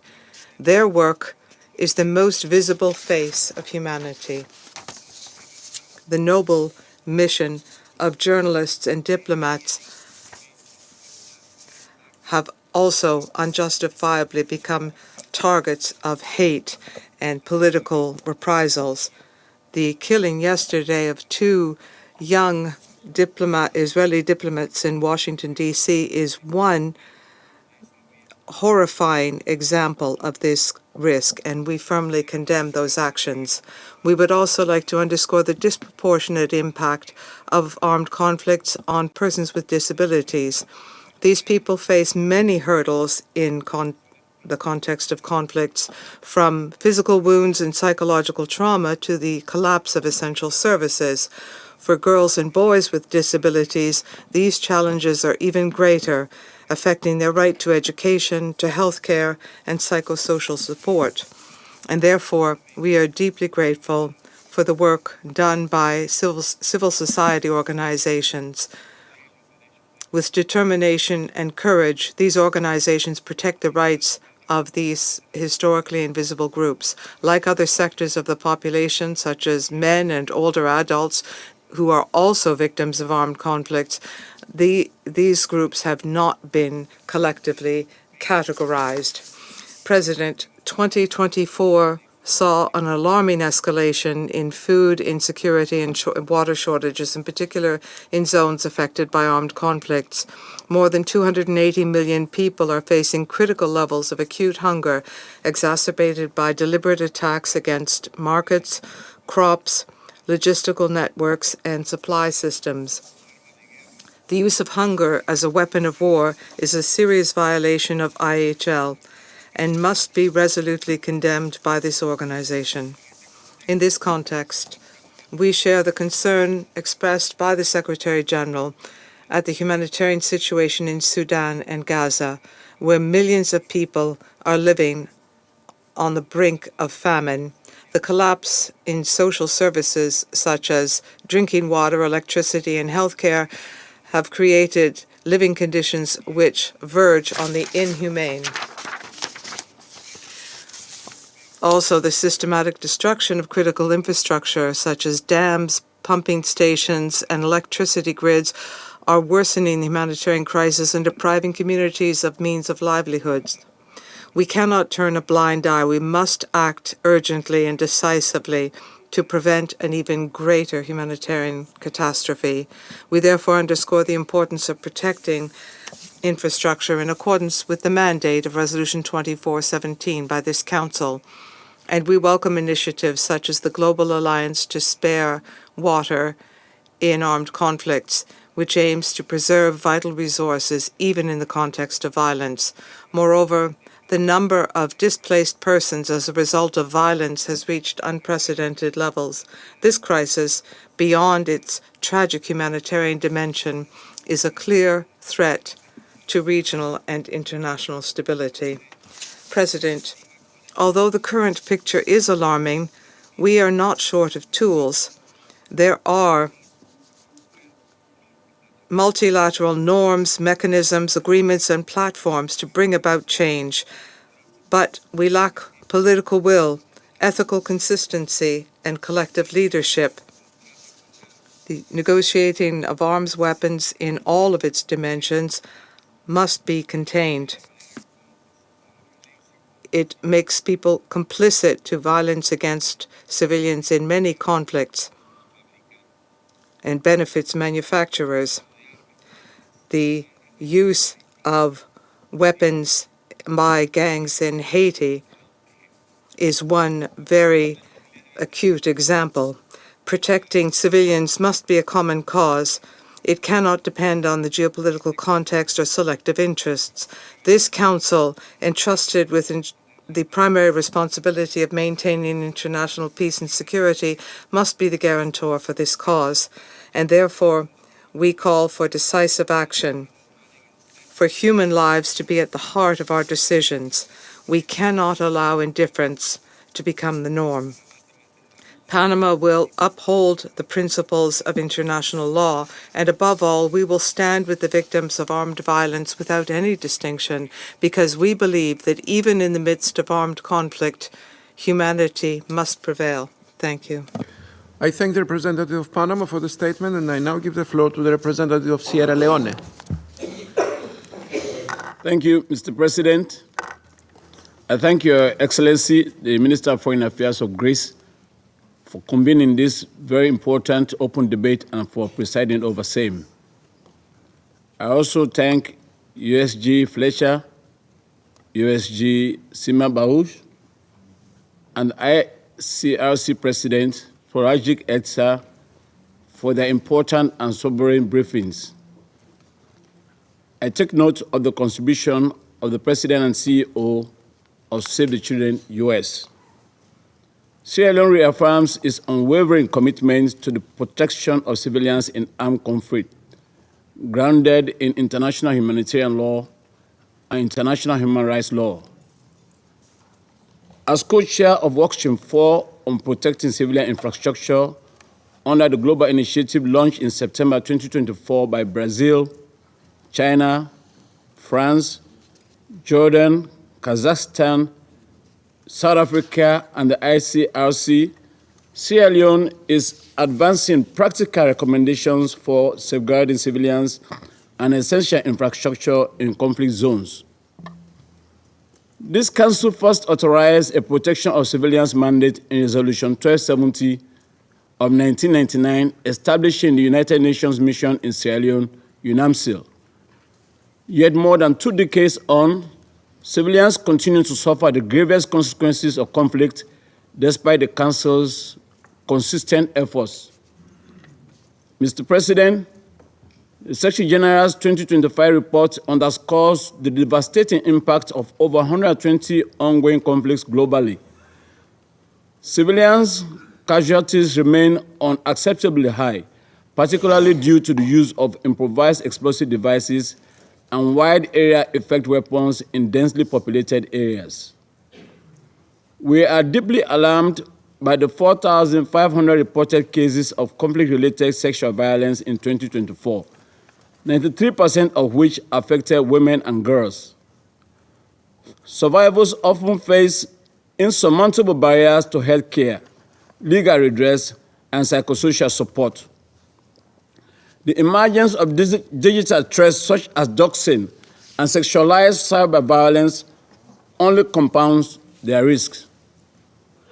Sierra Leone categorically condemns the militarization of health and educational facilities. Using hospitals or schools for military purposes places civilians, including patients, pupils, students, and staff, in grave danger and undermines access to essential services. We are especially concerned about the continuing recruitment and use of children in armed conflict.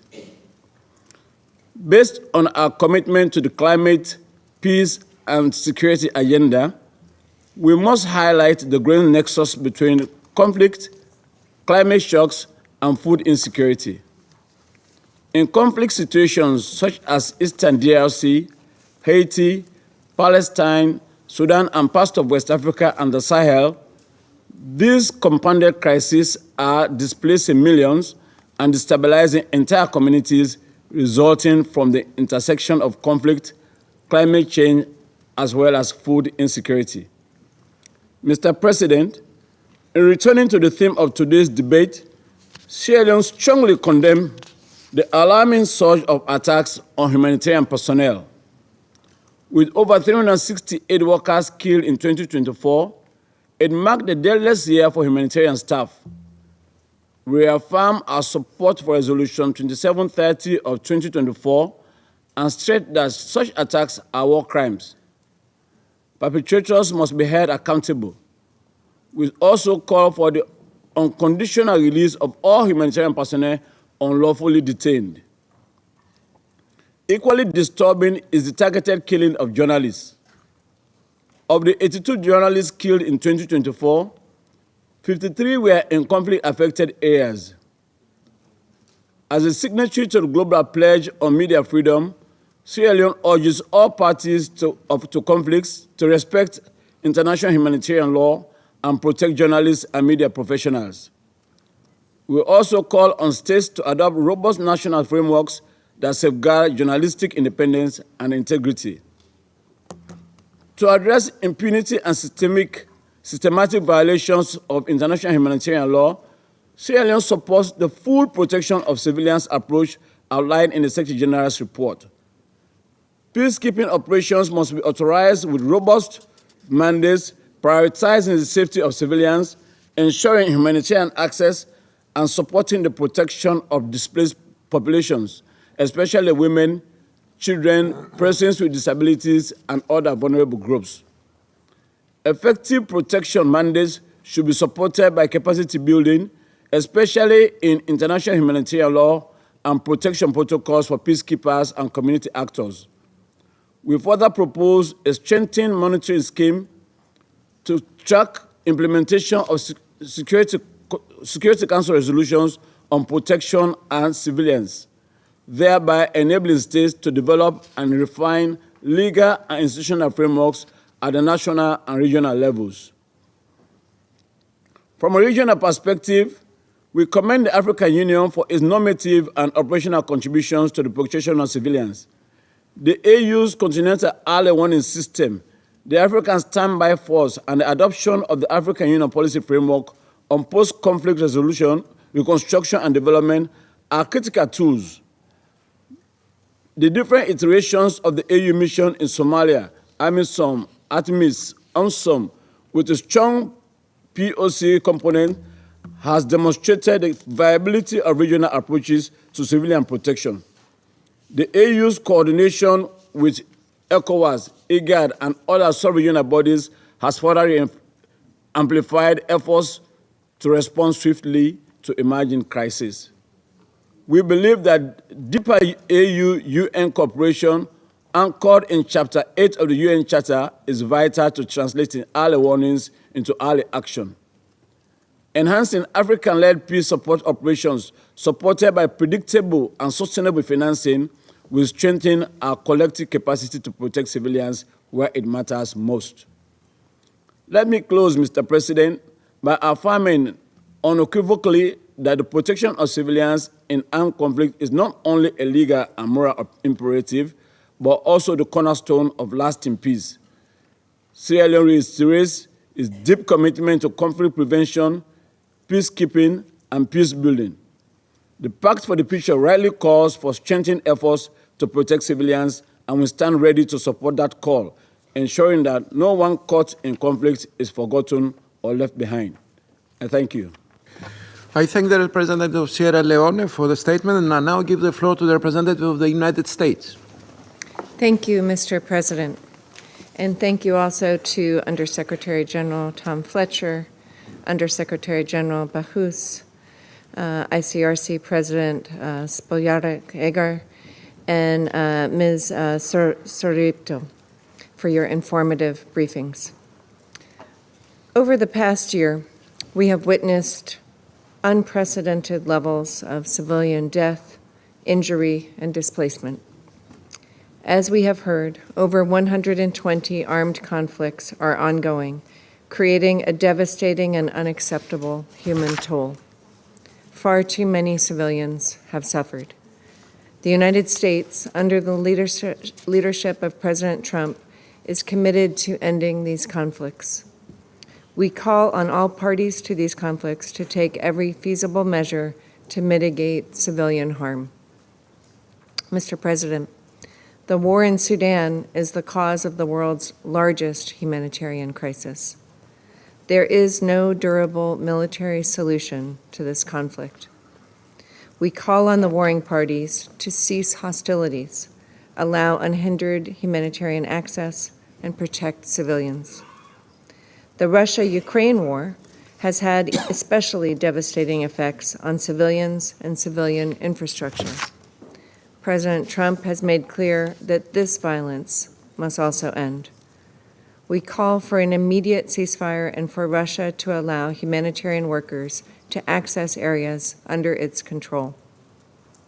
Mr. President, in Gaza, civilians continue to bear the brunt of the conflict. Every day, Hamas demonstrates its disregard for the Palestinian people it purports to represent. Its use of civilians as human shields is deplorable. We expect all parties to comply with international humanitarian law. Members of the Security Council have a responsibility to use the tools of this body to enforce peace. We can and should impose consequences on those who engage in conduct prohibited by sanctions and arms embargoes. I thank you. I thank the representative of the United States for the statements, and I now give the floor to the representative of Somalia. Thank you, Mr. President. At the outset, I would like to express our appreciation to the Greek presidency for convening this open debate today. I also extend our gratitude to the briefers, specifically Tom Fletcher, the USG for UN OCHA, and Ms. Sima Bahous, Undersecretary General for UN Women, and Ms. Mirjana Spoljic, Eager, President of International Committee of the Red Cross, and Ms. Janti Sorberto, President and Chief Executive Officer of Save the Children. I also want to thank the Secretary General's report on paints a troubling picture. In 2024, more than 36,000 civilians were killed in 14 conflicts, and over 122 million people were forcibly displaced by mid-year, a dramatic rise. Essential services like electricity, healthcare, water, education have been destroyed, leaving millions in need. Humanitarian and UN staff will face violence and severe restrictions, blocking the vital aid. Nowhere are these stakes clearer than in Palestine, and especially in Gaza, where the scale of civilian suffering, displacement, and destruction is intolerable. The siege of Gaza has brought the population on the brink of famine. Nearly 70% of all structures were damaged or destroyed by the year's end. With 1.9 million people, almost 90% of the population, displaced, and up to 86% facing acute food insecurity. Starvation is now being used as a method of warfare. Children, women, and elderly are being deprived of life-saving food, water, and medicine. As we recently learned from OCHA, at least 273 aid workers have been killed since the start of hostilities, the highest number ever recorded in any conflict. The targeting of humanitarian workers and medical facilities constitute a grave breach of international humanitarian law, and those responsible must be held fully accountable. Mr. President, the Security Council must act to protect civilians and guarantee humanitarian access. Conflict is spreading, and new technologies are being used in ways that increase the harm. International humanitarian law is too often ignored or twisted, eroding the standards meant to limit the suffering. Our credibility depends on enforcing these norms, not just by calling for compliance. Civilians bear the brunt of this crisis.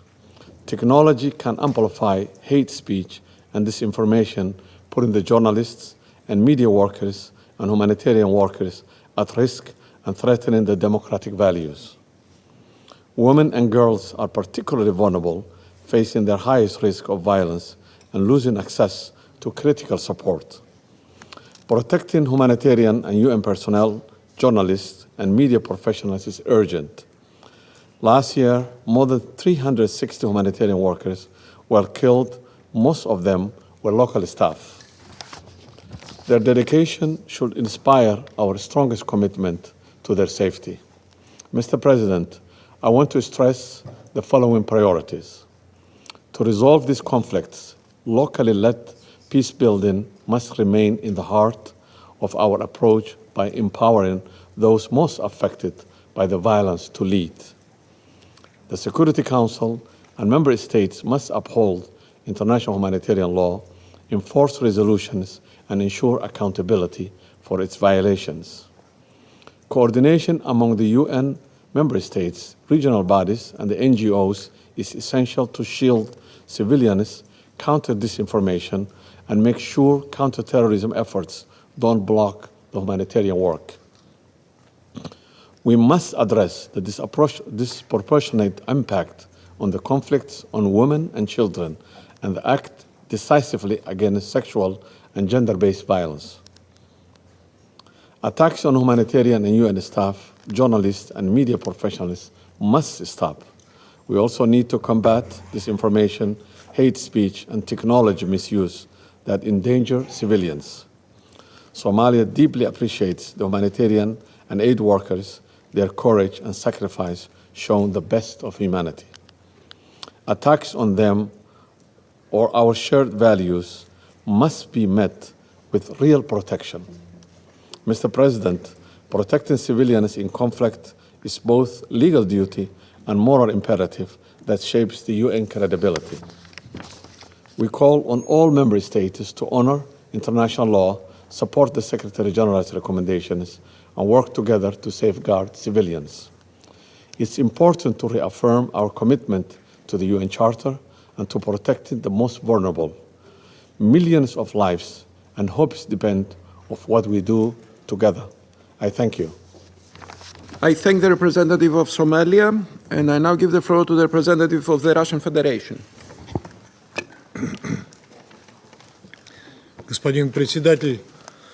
Mr. President, we would like to thank the briefers for their contribution to the discussion today. Mr. President, thank you for convening this timely debate on a matter of urgent moral and legal significance. May we also extend our appreciation to the briefers for their insightful remarks. Cyprus fully aligns with the statement delivered by the EU, and I wish to add the following remarks in my national capacity. Despite the commitment made with the adoption of the UN Charter to save succeeding generations from the scourge of war, grave violations of humanitarian and human rights law persist across the globe. Civilians are increasingly under attack and disproportionately affected. Forced displacement is rising, and the number of missing persons continues to grow. Cyprus, having experienced foreign aggression firsthand, deeply understands the human cost of such suffering. This worsening situation demands a renewed commitment to international law and the UN Charter. 2025 offers key opportunities to reaffirm our shared commitments. First, we mark 20 years since the World Summit outcome document reaffirmed our collective responsibility to protect populations from genocide, war crimes, ethnic cleansing, and crimes against humanity. We welcome the continued reflection of this principle in resolutions of the Security Council, the General Assembly, and the Human Rights Council. But more must be done. Early warning capabilities and concrete support for states are essential. Second, we recall two landmark Security Council resolutions, 1,325 on women, peace and security, and 2,250 on youth, peace and security. These underscore the need for all-inclusive approaches to conflict prevention, resolution, and peace building. Third, we must not overlook the humanitarian dimension of missing persons. International cooperation must be strengthened to address this issue, especially in protracted situations where the fate of the missing has remained unknown for decades, as is the case for Cyprus. We urge the Council to build on Resolution 2474 by incorporating stronger and more consistent provisions in its future resolutions, particularly in situations where the fate and whereabouts of missing persons remain unknown, such as in Cyprus. Fourth, the protection of humanitarian and UN personnel must remain a top priority. We welcome the adoption of Resolution 2730 and call for its full implementation. In closing, we commend the vital work of the ICRC around the world and express gratitude for the support it has provided to the people of Cyprus. We also extend our appreciation to the UN peacekeeping force in Cyprus for exercising its humanitarian mandate in providing relief to the displaced, assisting in locating missing persons, and facilitating normal living conditions for the enclave. Mr. President, we firmly believe that all UN members must demonstrate genuine resolve in protecting civilians in armed conflicts. The Security Council must continue to fulfill its core mandate, while also improving working methods and strengthening its relationship with the General Assembly. I thank you. I thank His Excellency Mr. Vafiadis for his statement, and I now give the floor to His Excellency Mr. Lasa Darsalia, Vice Minister for Foreign Affairs of Georgia. Thank you, Mr. President, ladies and gentlemen. At the outset, let me thank the Hellenic Presidency for convening this important and timely debate. Georgia aligns itself with the statement to be delivered by the European Union, and I would like to make some remarks in my national capacity. The United Nations Security Council has a central role in strengthening compliance with international humanitarian law.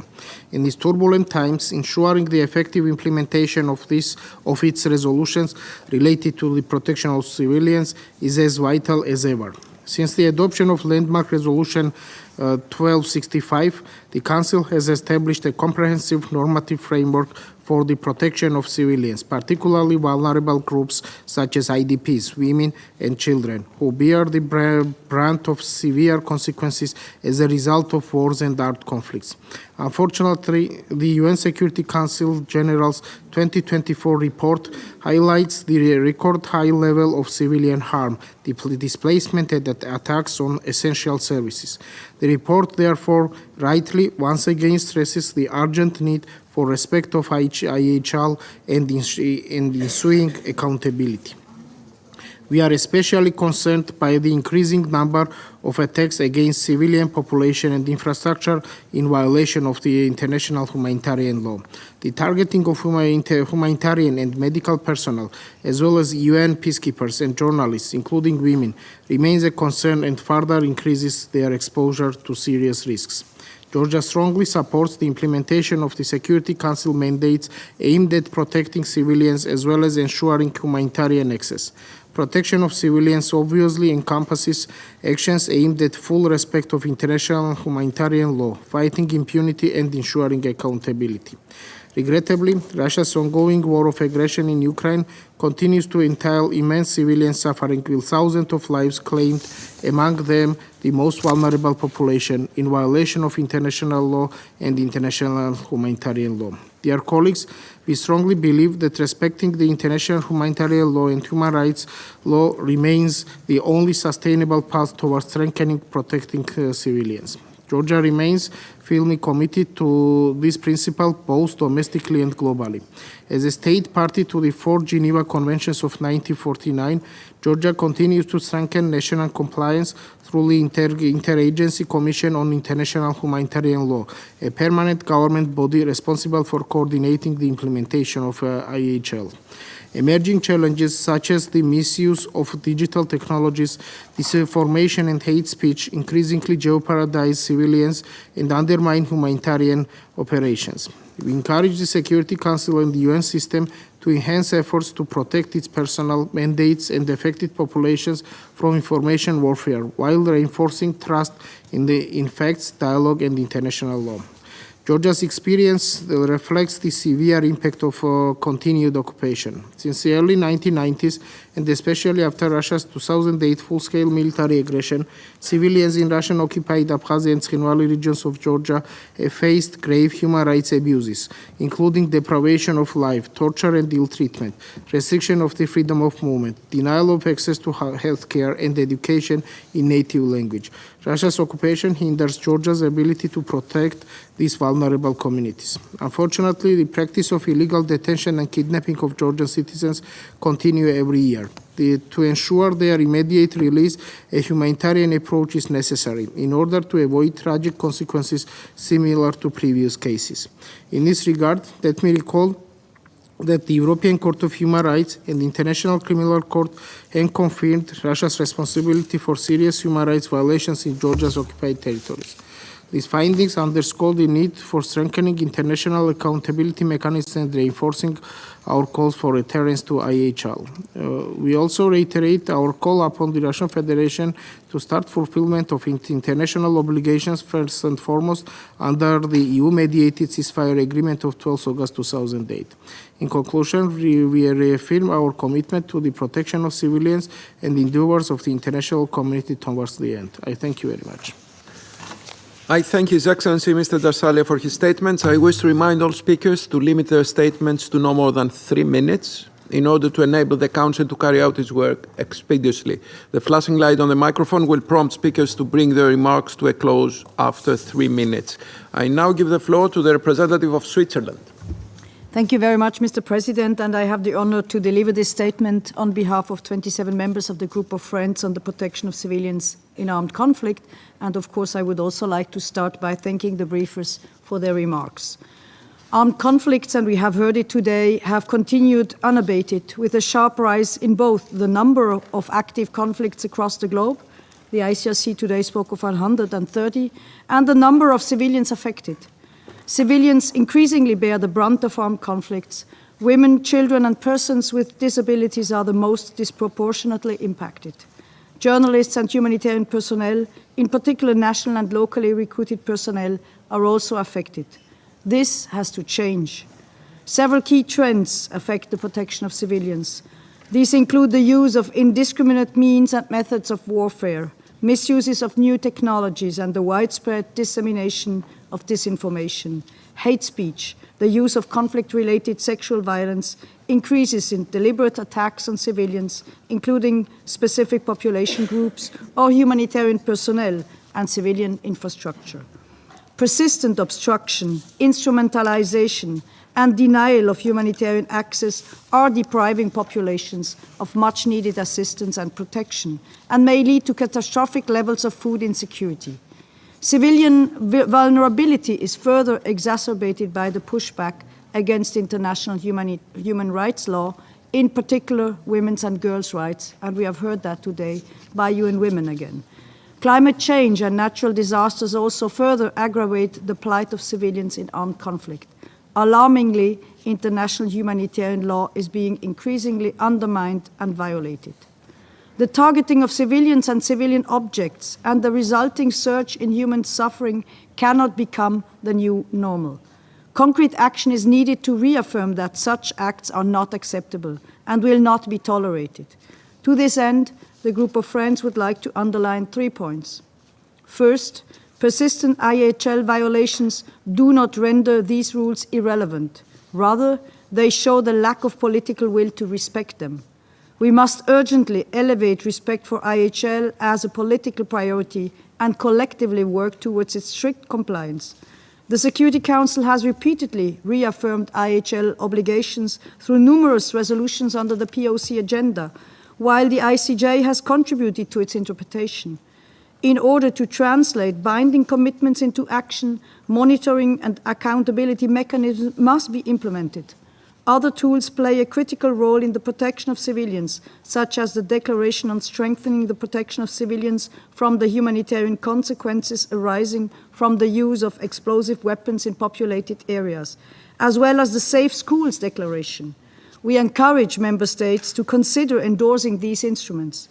We also welcome ongoing efforts such as the Global Initiative to Galvanize Political Commitment to IHL, and the development of a declaration for the protection of humanitarian personnel led by a cross-regional ministerial group and informed by humanitarian partners. Second, perpetrators must be held to account. Violations must not be met with silence or inaction. Independent investigations and prosecutions do not only respond to a legal obligation, but are also critical for breaking cycles of impunity and restoring faith in the rule of law. In this regard, appropriate national and international accountability mechanisms, including the International Criminal Court, play a vital role. Adequate support should be provided to survivors, affected families, and communities in accordance with their rights and needs. Third, humanitarian action must always include efforts aimed at upholding individuals' rights, reducing violence, and mitigating its impact, including through support for political solutions. Protection is an integral part of humanitarian action. In light of the pressing reforms in all sectors, including the humanitarian system, resources and capacities for prevention, protection, and mitigation must be strengthened. The members of the Group of Friends will continue their steadfast advocacy for the full protection of civilians. We call on the Security Council and UN member states to act with determination and unity to uphold international humanitarian law at all times and in all circumstances. Monsieur le Président. Mr. President, please allow me to add a few words in my national capacity. Let's be clear, be it in Sudan, in Gaza, in Ukraine, in Myanmar, in DRC, or anywhere else, protection of civilians in armed conflict cannot be reduced to the issue of showing goodwill. This is a duty on all parties to a conflict in all circumstances, and even if the other side is not doing that. We shouldn't wait these kinds of annual meetings so as to have a state of play on the issue and to issue appeals to uphold IHL. As states, we need to work together so to better protect civilians in partnership with international and non-governmental organizations and other members of the civil society. The commitment of a growing number of partners within the framework of the 8th week on the protection of civilians that my delegation has the honor of coordinating with OCHA, CIVIC, and the IRC shows the will and the urgency of this joint action. During our recent mandate at the Security Council, we committed ourselves to work to promote the international humanitarian law, in particular to protect children in an armed conflict, to put an end to hunger used in conflicts and against using famine as a weapon of war, and to protect hydraulic essential infrastructure. We also worked to make sure that climate change is being recognized as a factor aggravating instability and civilian suffering. In the response to a growing number of attacks against humanitarians and UN staff, including national personnel or locally recruited personnel, we put forward Resolution 2730. We were co-pen holder of Resolution 2761, and we thus worked to make sustainable the humanitarian exceptions that exist under financial sanctions against Daesh and Al-Qaeda. And we call for a comprehensive implementation of these resolutions and other protection instruments during an armed conflict. We remain attached to the issue of protecting civilians and will continue working towards this goal. I thank you. I thank the permanent representative of Switzerland for her statement, and I now call on the representative of Canada. Thank you very much, Mr. President. I congratulate you on holding this debate, and I thank the briefers for their comments. Gaza, Haiti, Myanmar, Sudan, Ukraine, there are many others. I've referred to each of these conflicts and did so during the open debate a year ago. In each of them, the situation for civilians has deteriorated. Many other conflicts are also worsening. But what is the problem? The problem is not international law. It is there, it is comprehensive, it is clear, but the problem is not in the stars, it's in the actions taken by men and women, by politicians, by states. That's where the problem lies. The Council's contributions to this debate, including Resolution 2730 on the protection of humanitarians and 2764 on child protection. We also recognize that peace operations are themselves a protective act, peace operations that come under the Charter and are carried out by the Security Council. And we pay dedication, we'll have a chance to do even more of that in the next few weeks, to all those peacekeepers who've given their lives and everything to the cause of international peace.